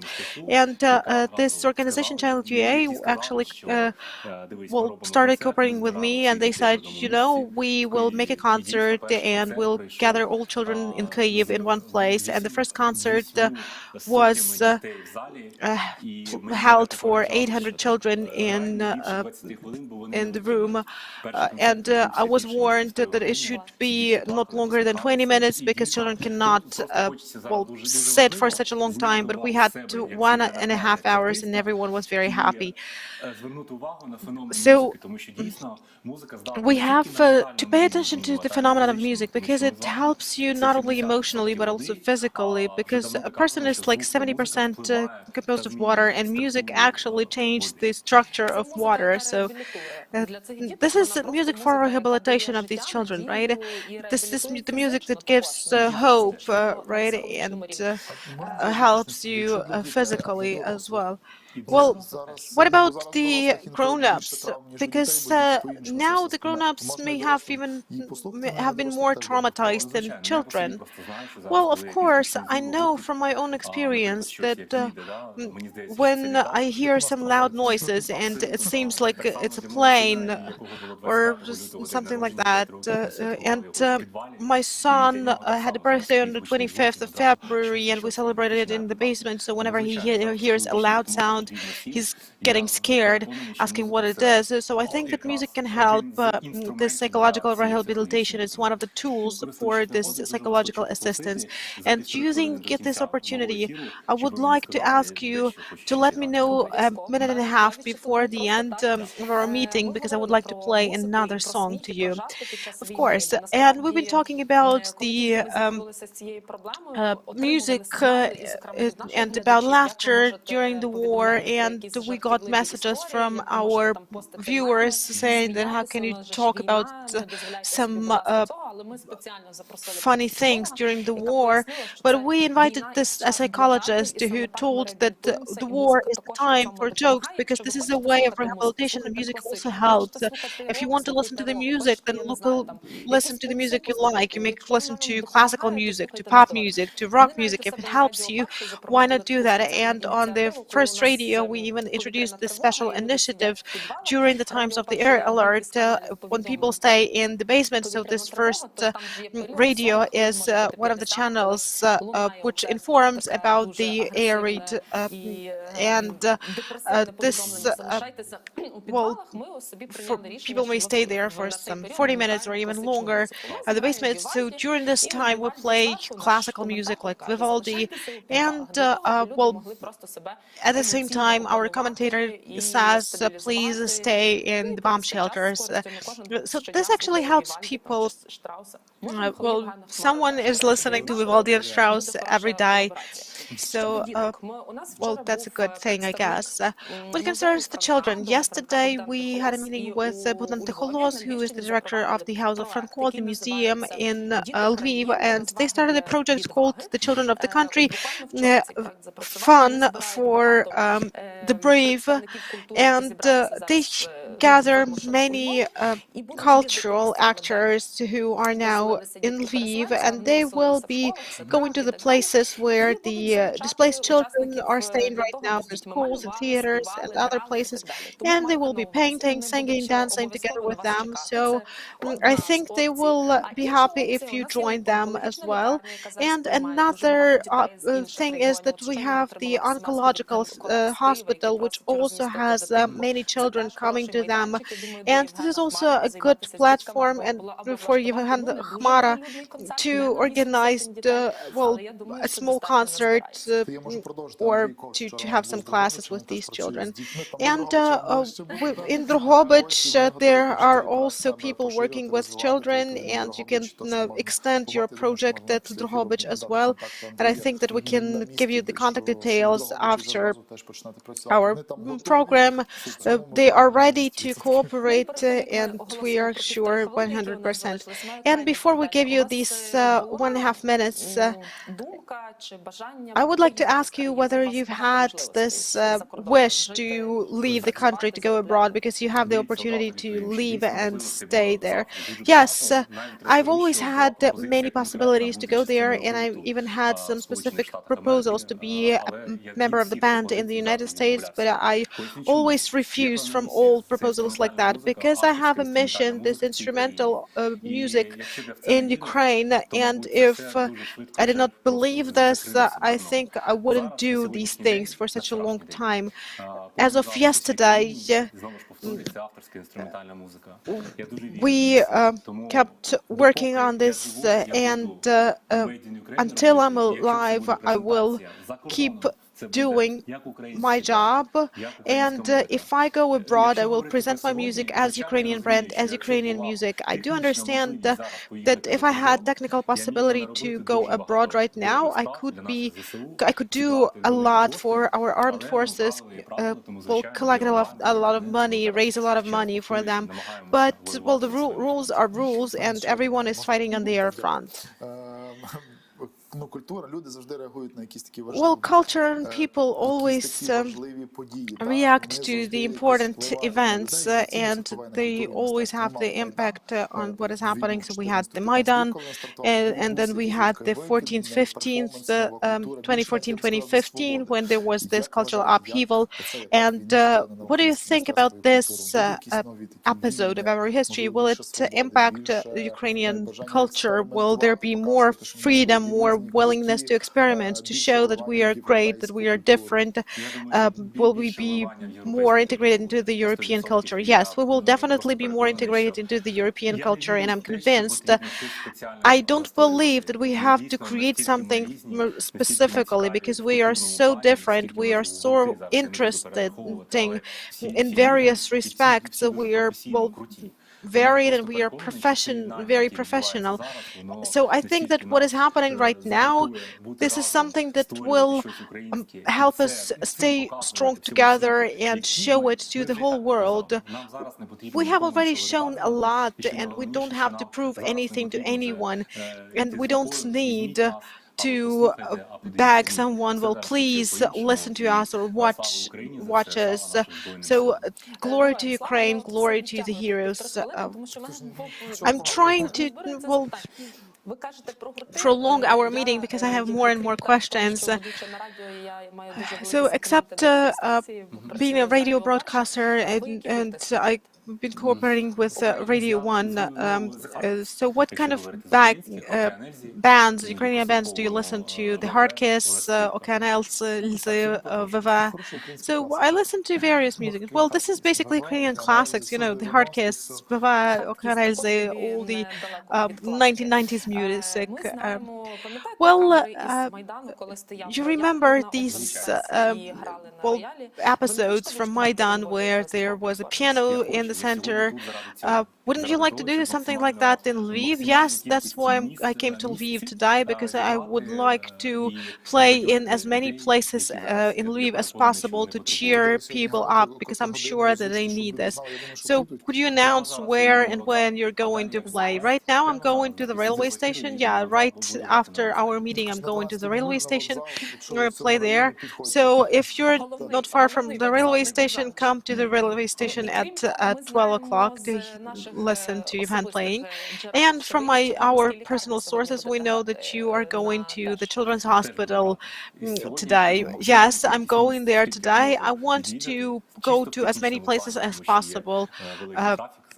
Because, you know, the traffic is very heavy right now, and I have, well, my instrument, which is also quite heavy.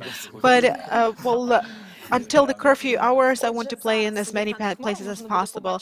So now you'll be able, soon you'll be able to actually hear Johan in the railway station. And then I don't think you should go to the Children's Hospital, because it's you wouldn't be let in. But I'm sure that there are many children who will be happy to see and hear you, because they are waiting for some surprises. These are special children who need rehabilitation and psychological support. And we also need psychological support, and because you're in our studio and we cannot but use that, so we have these 90 seconds for you to play something. Well, I played this music when Ukraine played against Spain, so Ukraine will win.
Слава Україні! Glory to Ukraine, glory to the heroes. Thank you, Yevhen, for coming to us today, and we hope that we'll be able to attend your concert once. Well, maybe not at the railway station, but maybe somewhere else, maybe in Drohobych. If you announce it beforehand, we will definitely come. Thank you, and welcome to the Western Ukraine, and we really hope that we will soon be able to meet in Kyiv, Kharkiv, Kherson, Chernihiv, Sumy, and other cities of Ukraine. Thank you. And considering the fact that you're going to the railway station, so we would like to offer you a video footage of what is happening there. Yesterday, people from Sumy, including foreign students, were brought there.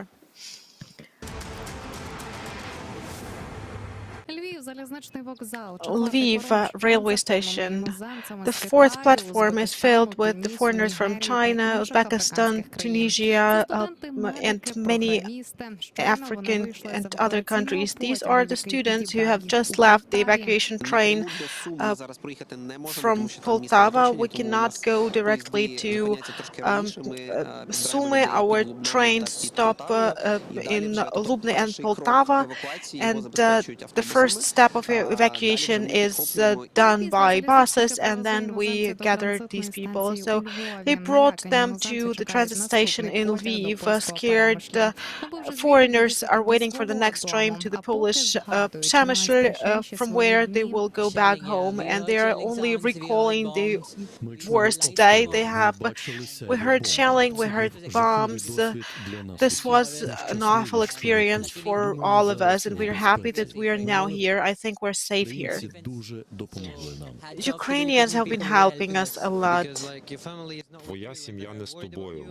Because your family is not with you.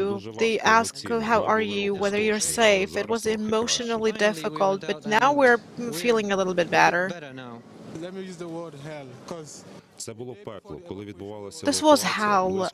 When the evacuation was taking place, the bombs were falling not far from us. We are grateful to the Ukrainian government. We appreciate it a lot. Glory to Ukraine. The evacuated people were met by doctors and psychologists at the railway station.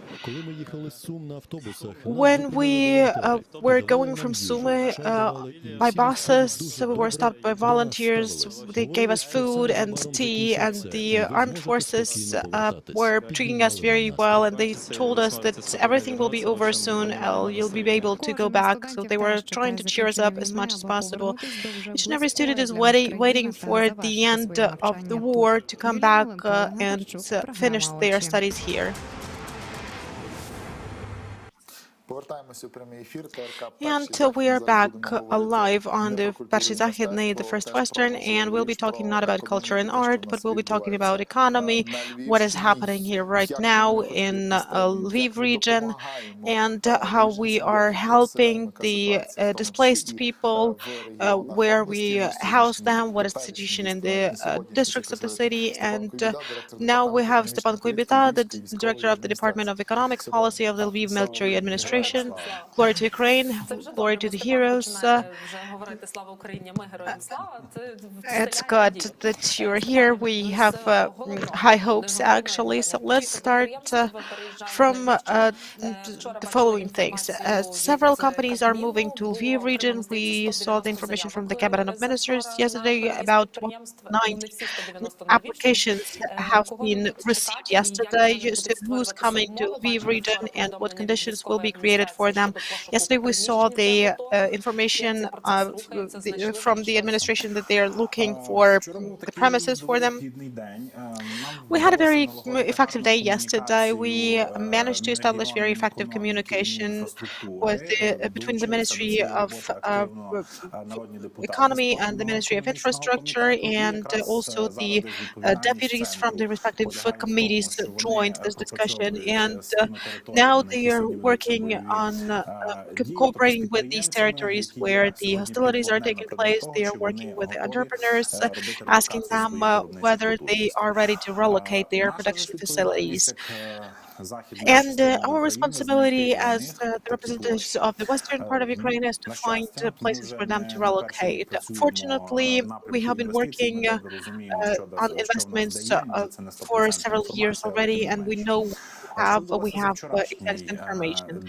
What happened yesterday was that we received 16 direct requests to us, and we have prepared 57 proposals for these entrepreneurs. And as of now, these 7 of these entrepreneurs, with the help of the Department of Economic Policy, have already gone to inspect these premises. Well, what kind of businesses are these? Very different. Production and packaging of tea and coffee, production of plastic goods, and also the things that you have mentioned, like producing bulletproof vests, also producing spare parts for washing machines. So very different types of businesses. The procedure is very simple. We understand our acting business. We communicate with it a lot, and they are ready to share their premises, the parts which they are not using. And we also have information about the municipal property, and we offer these premises to the business. And we also have some brown fields where we have some unfinished construction objects or something like that, where you invest some money into renovation and then you start production there. These businesses, are they from Kyiv or from what regions? Well, any region where they had some bombings, all these regions have already sent these requests. 160 requests have been sent to the Ministry of Economy. We have access to this registry, and we communicate in real-time mode. We haven't managed to do everything, of course, because when it comes to small and medium enterprises, it's easier to work with them because they don't have that high requirements, and we can actually offer what they need. It's more difficult to work with large enterprises. Like, for example, yesterday we had a request from a company, I don't remember the name, but they are producing the spare parts for vehicles and machinery and equipment, and they need 15,000 square meters area, and this is the production in facility in Kyiv region had 1,000 employees, so this is a complicated task, but we actually like tasks like this. Well, this is opening large possibilities for the region. We have so many companies that used to work there, like the Minister 2 and Electron and things like that, and in other parts of the region as well. So is it the same? Is the situation the same with businesses like with the displaced people? Everyone wants to be in Lviv, or are they ready to relocate to the region? Well, we are communicating with them and we're offering whatever we can offer them. Well, it happens sometimes that a business says we only want to go to Lviv region and I don't care about anything. Then we are looking for these opportunities. And then if we see that there is just a request to relocate, we ask for basic requirements like the area, the utilities, the administrative buildings, some logistical aspects, and we work on this information and look into what we can actually help with. We understand that we probably have not accumulated all the information, and we will write about it on social media, and we also communicate with legal consulting, with the enterprises who also have their sources of communication. And I think that one of the most valuable sources of information is our internal chat, where we have the first deputies of the heads of the amalgamated territorial communities and the heads of the departments of economy, because their information is very valuable. They know for sure who has what possibilities. Everyone is talking about the production facilities and about the requirements to them, like electricity, for example. We know that the regional energy enterprise is working with you closely, but it doesn't mean that we'll be able to provide actually enough this because it's necessary to actually invest into this. Well, when it comes to crediting, they are ready to do that, and over the time of war, I've never heard anything like the Oblenergo, for example, was cut off electricity. Oblenergo cut off some parts of electricity. We may have some other issues with connection to the facilities. It may look like, well, we might have to start operating first and then filing documents next, not to waste time, but that is our reality right now. Then also employment. Well, there are people who actually are registered somewhere. How do we register at our labor center? Well, we still are working on this mechanism, and we have also talked a lot about displaced people. We need to engage them into the work in our communities. So I don't think we can offer them highly paid jobs at the first stages, but this is at least some employment and some money, and I think that each and everyone who is on the territory of Ukraine should be useful for the country at the moment. So will these companies also change their place of registration? This is well, this is about, well, paying taxes. This is a good question, a good technical question. I think yes, but we will be having some issues with the registers, because we do understand that not all registers of the Ministry of Justice and the Ministry of Emergencies are operational. It doesn't mean that they are broken, it's just they have some limited access because of the situation we have right now.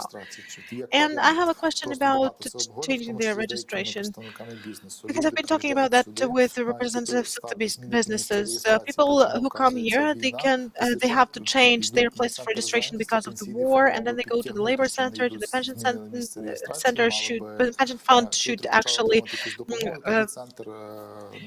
provide the information so they can get some assistance. And then I have a question about the labor rights. So can they? Well, what about firing people? Should we need some decision from the cabinet of ministers, or how else is it going to work? Are there any recommendations also that people can get a job easier? Well, I think that common sense will prevail today, and no one will be too attached to the norms of the labor legislation. Well, martial law does not impact labor law, and we haven't heard anything from the parliament at the moment. Well, I cannot give you a precise answer right now, because I need to have this meeting with the employment center representatives, because it's very simple in theory, but it may be more complicated in terms of bureaucracy, because the employment center, this is also a state-owned structure, and they have to have some registers and reporting, so they cannot do anything without having these documents, without having these certificates. If we find a solution to address the cabinet of ministers and change the procedure, I think this might be possible, because the cabinet of ministers is reacting very quickly right now. Now is the task is I wouldn't like to work with these legal matters too much right now. I know that they are necessary, but I personally, as a director of the department, see it that we have to move to stay in one place, to understand that we have everything that we need for, well, production from the point of view of raw materials, from the point of view of the human factor, human resources. We should start working, and then we will work on the documents. Well, what about human resources? You said that there are companies that employed 1,000 people. I know that there are some jobs that don't require any additional skills, but what about the ones that require some special skills? Will these people be brought here, but then there's the question of accommodation, and or will they employ those who are here in place? Well, the experience of those companies I've talked to right now, so about 30% of their employees will be relocated together with the companies. the others either stay there, joining territorial defense, or there is also a percentage of people who want to leave the country in general. We do understand why, because people are afraid. And in this respect, it's easier to work with us because we have a very good basis of vocational education, more than 40 vocational schools with various specializations. So there's no gaps there. There may be some delay. They might need to undergo some certification or something, but I don't think this is the biggest problem. Before the war, we also had many people registered at the employment centers. So this was 15,000 in the best times and 34 in the worst times. So we used to have this reserve of unemployed people who have these technological skills. And what concerns labor force when it comes to the mechanics, we do understand that under the conditions we have it here. Talking about the figures, as of this morning, we have deployed about 127,000 beds. This is about the municipal and communal forms of ownership. Well, in large cities and towns, private sector is also involved, and that's why it's difficult to count the exact figures. About 109,000 beds are already filled, and we continue this process and deploying more and more facilities. Well, we have twice as many people as the ones who live in the municipal sector also live in the private sector. It would be easier for us if we had a clear register of the internally displaced people, but the mechanism of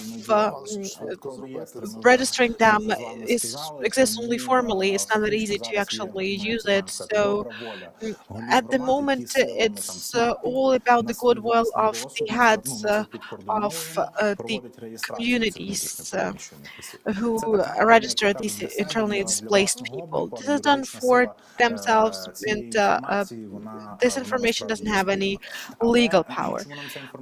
But this information is important for us because at the moment, the Department of Infrastructure and the Department of Agri-Industrial Complex is working on the food supply issues. We have to conclude the three-party agreements with the companies that produce the food products for them to start working and to provide for the needs of the municipal facilities, communal facilities which host these internally displaced people, so that we can cater for the needs of these people, because we can't rely on humanitarian assistance only. And using the opportunity, I would like to ask the entrepreneurs to cool down a little bit and to go back to work. And this is actually what I wanted to ask you, because we talked to Maxim Kozlitsky yesterday, and we will be asking the entrepreneurs who will come to our business today. We'll ask what prevents small businesses from operating right now, except the businesses which have some problems with the supply of raw materials. Well, the question of supply of raw materials is a very dire question. And yesterday we communicated with our entrepreneurs. We collected the list of the critical imports, because now the thing is that there are some contracts for raw material supply, and people just can't pay because of the resolution of the Cabinet of Ministers and the National Bank blocking these funds. And we will we will make this list and provide it to the Cabinet of Ministers, and we will hope for quick reaction. And when supplies to Ukraine will be open, then it will be easier for many entrepreneurs here. And another thing is that they need to find the new markets, because the Lviv region was oriented at the central regions of Ukraine, just like they were oriented at us, because, well, we sold some things to them and they sold some things to us. So we will need to teach people to export, because we started doing that. We had this exporter school and other things, that we are ready to train them in this respect. And we also have business associations with whom we met 2 days ago, and we discussed this as well. We have also the Chamber of Commerce. This first shock is fading away, and people start understanding the economy should work. Those companies relocating here, is it permanently, or do they consider the possibility of going back there? Because like 70% of their employees stay there, and well, are they planning to come here, start working, and then go back, or stay here? Well, it's difficult to predict.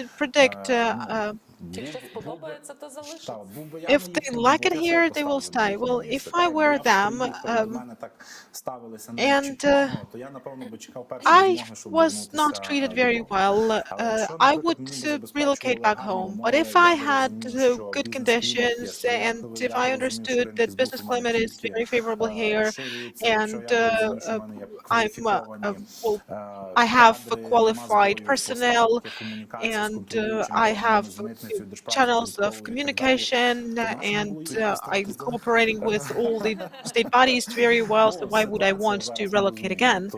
But we understand the situation right now. We live in turbulent times, and it is our task to make these conditions as hospitable as possible. I have a question.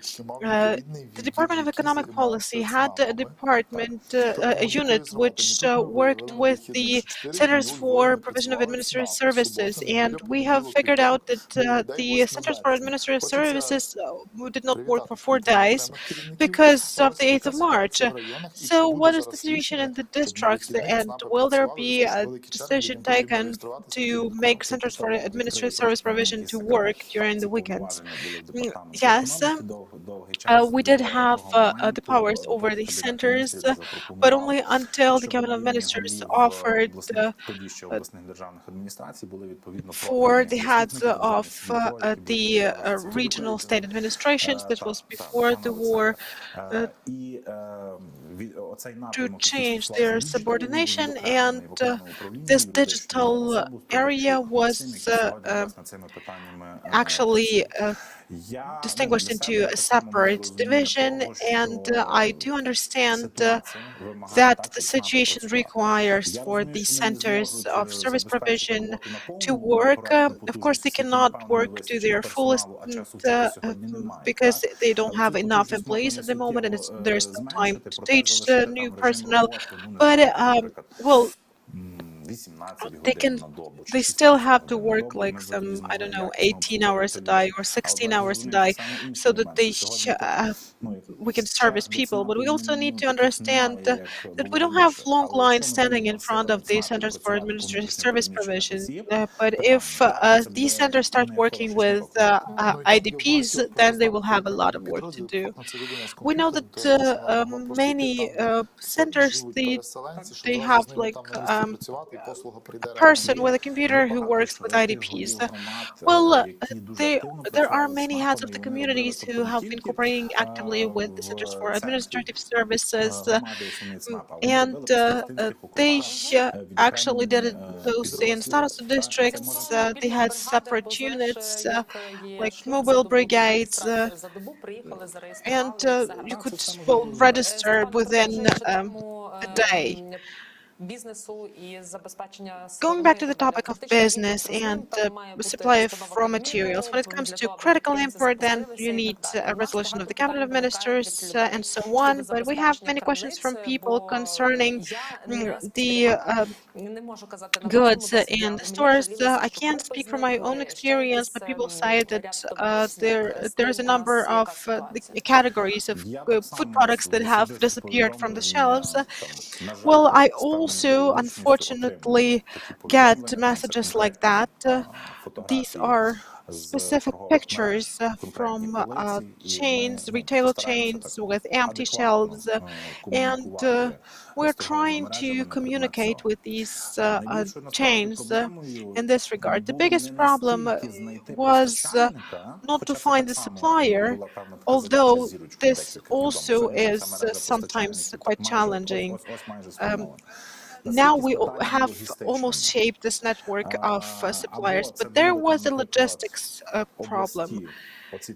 These could have been suppliers from the central regions where the situation is very volatile and changing every minute, or they had to take like 3 or 4 times longer routes to come here. And I personally called a truck driver.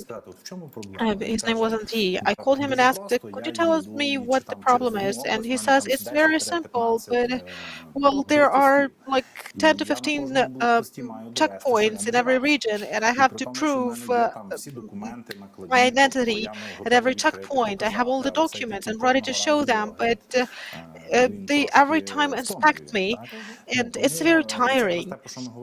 So this is what we have been talking about during the previous meetings. So we have now this list of the official checkpoints that have to function, and we insist on making the other ones in such a way that they don't prevent the movement of vehicles. And we insist on having official representatives of the law enforcement bodies at such checkpoints, because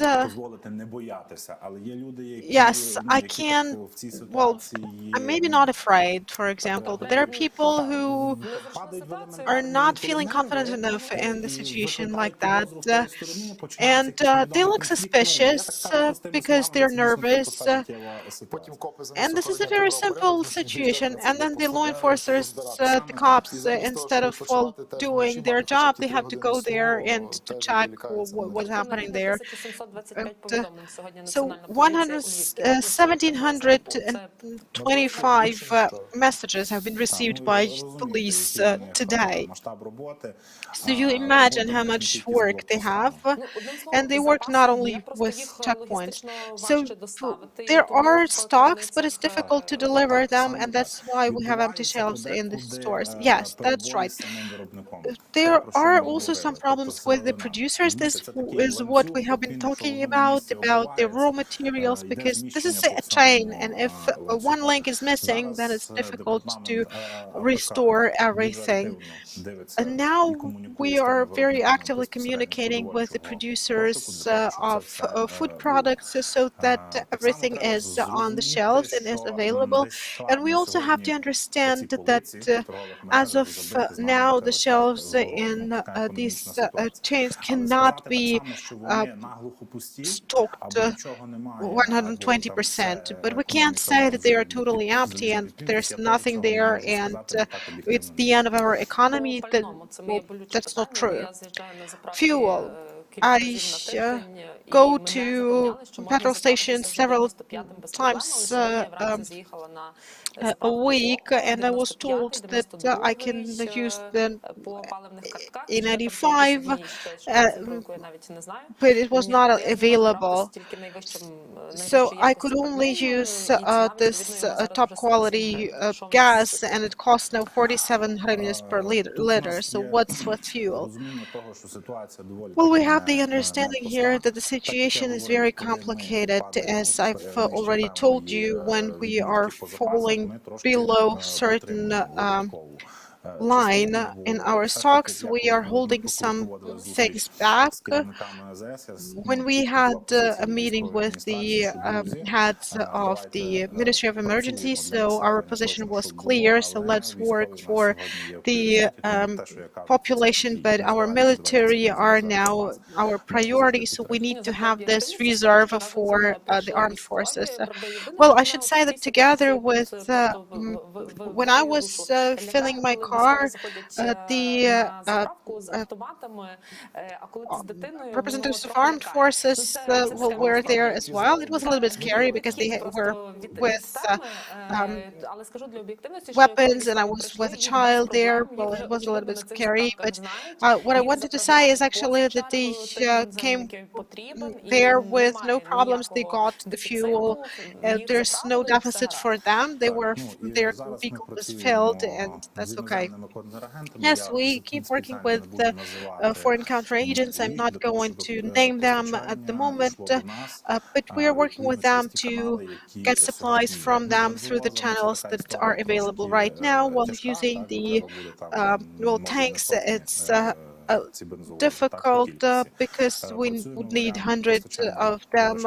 We are trying to deliver fuel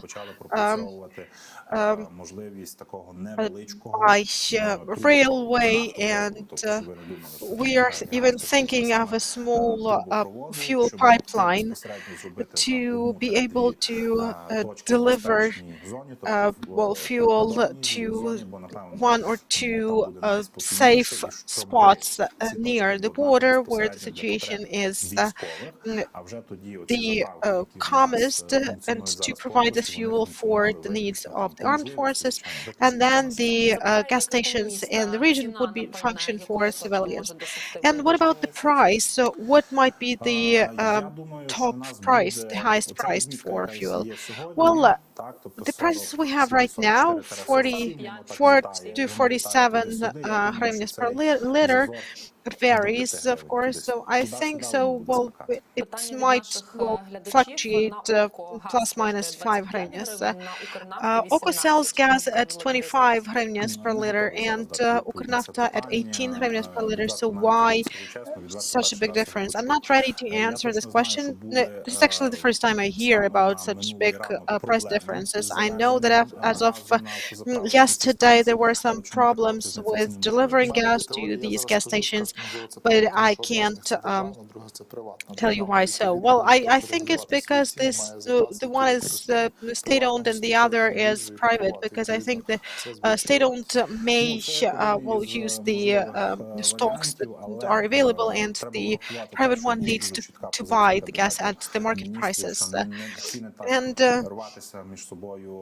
well, the difference in prices cannot be that big, so I think we need to address to the Anti-Monopoly Committee and to figure out what the problem is. But I really hope and I really believe that these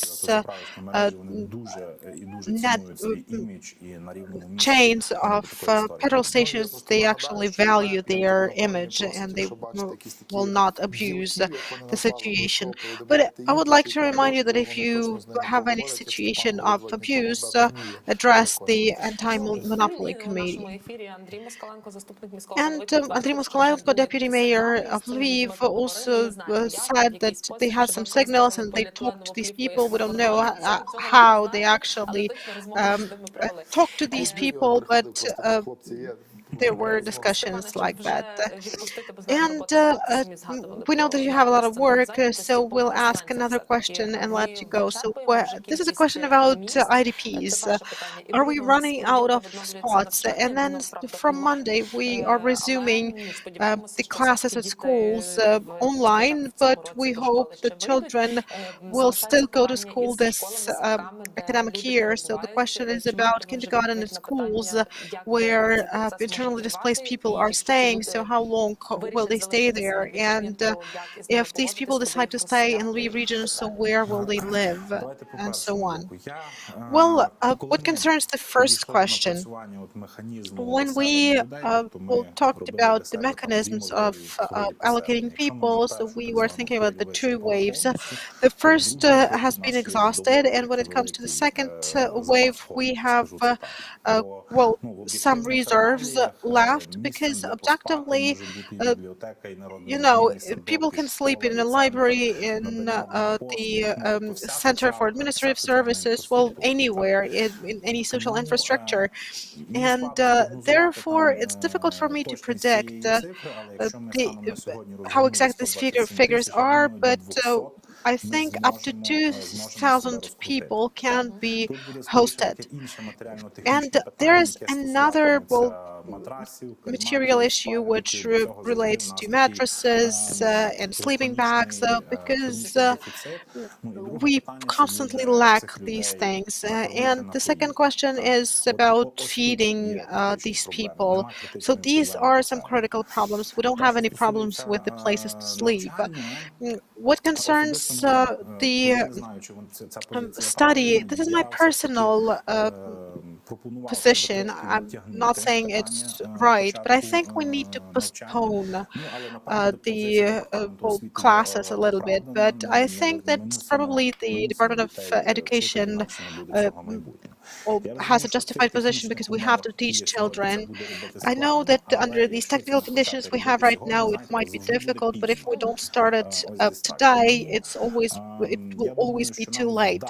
So I think that we will manage to do a very simple thing, to relocate those people who are now in educational institutions and leave only children there. Will make sure that the logistics works, so that the children can learn in groups. Yes, these will be large groups, but I don't see any other solution to the problem. Thank you. This was Stepan Kumbida, the Director of the Economic Policy Department of the Lviv Regional Military Administration. Thank you for finding the time to come here. Glory to Ukraine, glory to the heroes. And coming back to this, I have a message from Cherkasy. This is an activist writing. Cherkasy, Kyiv. The Cherkasy Institute of the City is also offering support to the business people who would like to relocate from Kyiv to Cherkasy. So we are looking for the places for accommodation, employees, training bases, and also searching for grants and financial support. So if you have any entrepreneurs willing to relocate, call at the provided number. Well, this is the person who will turn the world upside down to find the resources for you. So it's not only the western regions which are trying to help, but also the regions which are close to Kyiv. And yesterday evening there was a cyber attack at the website of Lviv Regional Military Administration, and we have a comment of the Speaker of the Security Service of Ukraine, and also the briefing of Maxim Kozetsky, the head of the Lviv Regional Military Administration. So first we'll watch a commentary by the speaker, and then the comments by Maxim Kozetsky, and I and Yarina make a short break for you, and we will meet at 12 o'clock. And stay tuned, because the three-party meeting of the Ministers of Foreign Affairs of Ukraine, Russia, and Turkey has started. We are following them, and at 2 o'clock we'll actually tell you about the most important aspects of that meeting. Over the 24 hours, there were no sabotage groups in Lviv region, no activity on their part. Suspicious persons are being detained, and at the moment, the specialists of the special services have been recording the attempts to attack the information resources in the Lviv region, including the Regional Military Administration. The resource has been restored, and the specialists of Cyber Center of this SBU is studying the results of this event. So the deputy head of the Lviv Regional Council, Maxim, could you comment on the situation? with the website which was attacked yesterday, and also about the internally displaced people, and about generally the events in the region. Thank you, glory to Ukraine. I think that the problems with the website is the least problem that we have. There are so many sources of information we have, so please use the official sources of information, the channels of communication where you can get the respective information. What concerns the website, we have restored everything. The news have disappeared, but we will restore everything. You know, we are fighting on all fronts, and in some areas the invaders are running away from us. Lviv is providing reliable support in the rear to everyone who's coming here, and I think that Yuri will tell you more about the situation. But meanwhile, I would like to address the entrepreneurs, business people, people who create jobs, and people who can offer regular lives to the residents of the region and to people coming here. Please open your stores, restaurants, cafes, start working, resume your work, and provide people with comfort in the times of war. Let them get salaries. Because this is very important for us at the moment. We are fighting with Russia there in the east at the front lines, and here in the back we need to do everything possible for our economy to survive. We will provide you the best conditions possible, and now we are trying to relocate and help relocate some companies from the east of Ukraine. The Department of Economic Policy is working on that. Businessmen, entrepreneurs, if you would like to come to Ukraine, come here. We will provide you with the information about the free production facilities, and the Ukrainian railways will help you move everything you need to start production in Lviv region. And I'm also addressing the local entrepreneurs. So if you have free production facilities, free areas, potential of people who would like to work, please tell us. We will put you into contact with those people who would like to relocate and start working here. It's very important for us right now. Talking about the emergencies, we had no emergencies in the region over the last 24 hours. We were trying to improve the possibility of passage on the main roads. We were discussing the possibility of turning the checkpoints into surveillance points.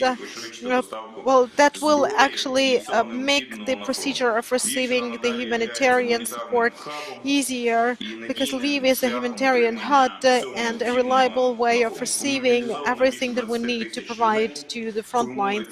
We have more than 20,000 people who have volunteered. The territorial defense units are being trained. Well, so we keep working. Thank you all for helping the military administration, the country, and the people to keep fighting and to win in this fight. Thank you. And we have a question about the IDPs. How many of them do we have, and how ready we are to receive more of them? Because we've seen the video by the mayor of Lviv where he claims that the Lviv's resources are at the limit. Well, we will receive everyone who comes here, because people are coming from the ruins of their own homes, and we have to find a place for them here. Of course, we can't provide hotels, sanatoriums for them, because there are no free places there, but we are deploying new beds for the IDPs in schools, in kindergartens, in libraries, in theaters. We are well, providing temporary places to stay and provide them with the immediate necessities and with food products. There are trains to Lviv, but there are also trains going to the district centers, to Sambir, to Drohobych, Krasne, and Stray will join us as well, so that people can go to different parts of the region. And then more than 1.5 million Ukrainians have already moved to the European Union. Well, the checkpoints with Poland have already been crossed by more than 800,000 people, and at the moment there are no lines at the borders. And on our side, we are trying to improve the conditions of crossing the border. We provide people with food and with places where they can get warm. At the moment, there are no lines there, but this is a temporary situation because the trains from the east are coming here, humanitarian corridors are being created, and people are being evacuated from the cities that are bombarded. So the evacuation trains are coming here, and our task is to work with the IDPs and to help them find places in Lviv. And Lviv region, Lviv really does have problem with places. In the region, we have 18 to 20,000 vacant places we can offer to people for temporary stay. But we keep working on that to increase our capacities and to help everyone. So 60,000 people have crossed the border yesterday. Questions? How many entrepreneurs are ready to relocate to Lviv region, and what areas are they specialized in? I think it's better to have a separate briefing on that topic with the head of the Department of Economy. He will be able to tell you in more detail about the companies we are working with, because we have received more than 100 requests to relocate to Lviv region. Is there any information about local business? How many businesses have closed and what kind of businesses are these? No, I don't have any information like that. I think we will make a separate briefing with the head of the Department of Economy. And what about the logistics? In Uzhhorod and in Volyn region, we should probably work with them to send IDPs there, because Lviv region is most overloaded and these regions don't have problems like that. Are there any tendencies of sending people to these regions? Well, you know, Lviv and Lviv region, this is a big economic center. And if it well, before the war, we were the third economy in Ukraine, so that's why people are coming here. And on the other hand, this is a very famous city and famous region for everyone who has been here at least once. We're working with Ukrainian railways to organize trains to other regions of Ukraine. Yes, there are trains to Chernivtsi, to Uzhhorod, to Ternopil, to Khmelnytskyi. And we have to well, pay respect to the Ukrainian railways. They are sending their trains not only to Lviv region, but there are too many people willing to come here.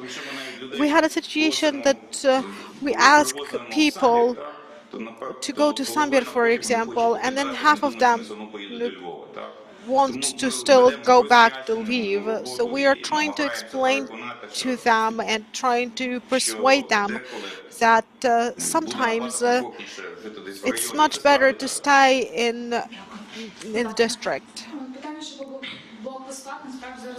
The question about the checkpoints, there's a very complicated situation. At the moment, there are many unauthorized checkpoints, well, every kilometer or so. So do you have any information about how many of them have been already eliminated? And this is, well, well, do officials and police go to places?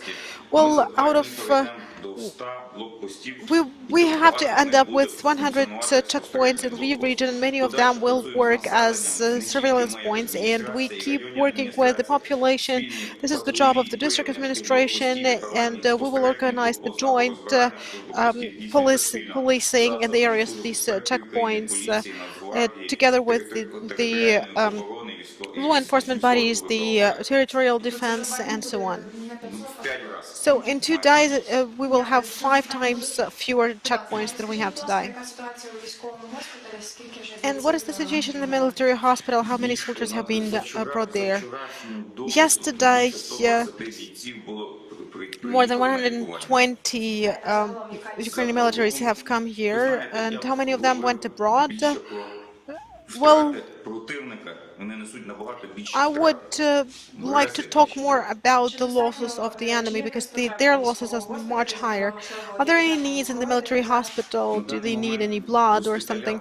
At the moment, the hospitals are stocked with everything they have. They need blood, medications. There are no urgent needs in medications. At the moment, this is supplied by the army and by the volunteers and charitable organizations who care of these issues.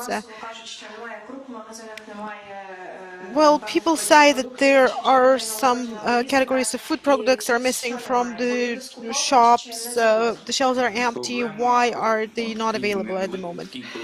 The problem is because of the gaps in supply chains, which was connected with the large number of people who go through the region. If we're talking about the transit, it's about 100,000 people every day moving through the region. A significant percentage of them stay here. And another problem is that most of the large chains which deal with logistics, they were located in Kyiv, and that was connected with their relocation and to the western Ukraine, and we are restoring the supplies. If there are no questions to Mr. Kozlitsky, thank you for your participation in the briefing and our humanitarian hubs. Yuri, tell us what is necessary right now and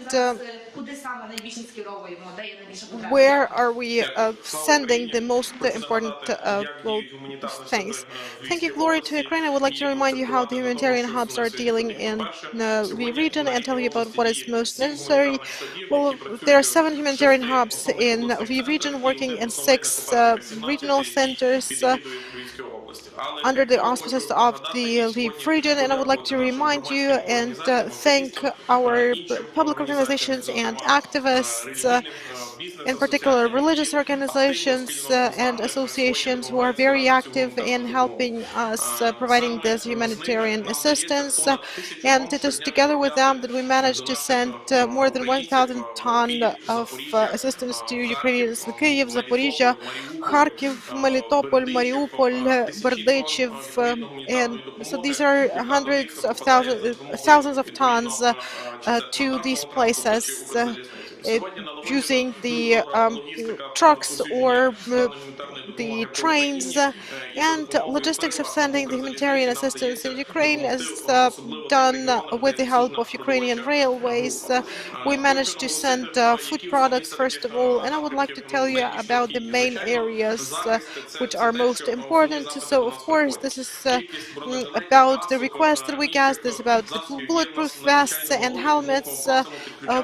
Not so many of that. We don't have so many of them, so we would like to ask public organizations and communities we have to help us in caring for these needs. But number one is food products right now, because we have many cities and territories which don't have any food products at all at the moment, and we do understand that this assistance we sent, this is very little in comparison to what they need, and we invite you to be very active so that the main focus is on food products. This is what concerns the humanitarian block, and the second humanitarian block concerns the fact that starting from yesterday we housed 8,600 residents of Ukraine. The number of spots is being and beds is increasing but we need more immediate necessities and mattresses and sleeping bags. So we ask everyone to go to 17 Kopernika Street or communicate with other hubs to provide assistance with these goods, because this is what we need the most at the moment, and we are trying to cater for these needs with our own forces. Справді бувають дні, що уже власників транспортних засобів не мають можливості допомагати, але закликаємо всіх активізуватися і все-таки спільними зусиллями продовжувати боротьбу participate and to defeat our enemy. We try to provide help with fuel, but there are lots of owners who have cargo trucks, who have some fuel, try to give fuel to these trucks and take what we need from Europe. I would like to express our gratitude to our men who are in Europe, in Great Britain, who every day write to me that we have to take cargo. We have to take what they sent to Ukraine. So we are very grateful to the transportation company who assist us with logistic issues. What does Lviv region lack? For example, is it medication? Is it food? And what countries are most supportive? Thank you. And now, if we are talking about our men who are fighting, we need helmets, we need bulletproofs, we need knee protective elements, and we have slight problems with it because there are certain rules how to bring them to Ukraine. But there are lots of groups participating and trying to buy these goods. We know that we need a permit from the Ministry of Defense, and also it is necessary to have a license to purchase this protective equipment. Talking about the countries which are most supportive, apart from Poland, this is the Czech Republic, the Netherlands, Great Britain, Germany, Austria, Slovakia, Lithuania, and these countries try to assist us as much as they can. For example, yesterday there were 67 transport vehicles that came from Lithuania for our fighters. Are there any other questions?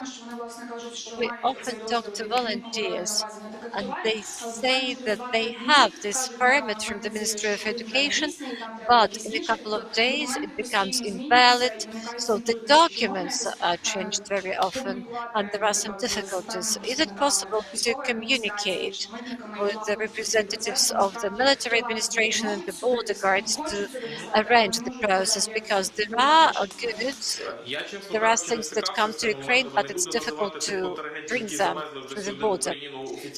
Well, we have some protective elements already. They are in Ukraine, and we do not provide information about the place these things are stocked.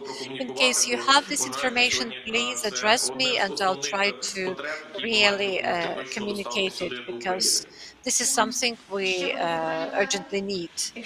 Are there any other questions? If there are no questions, thank you very much for this briefing. Thank you very much for informing us. І на оновленій землі врага не буде супостата, а буде син, і буде мати, і будуть люди на землі.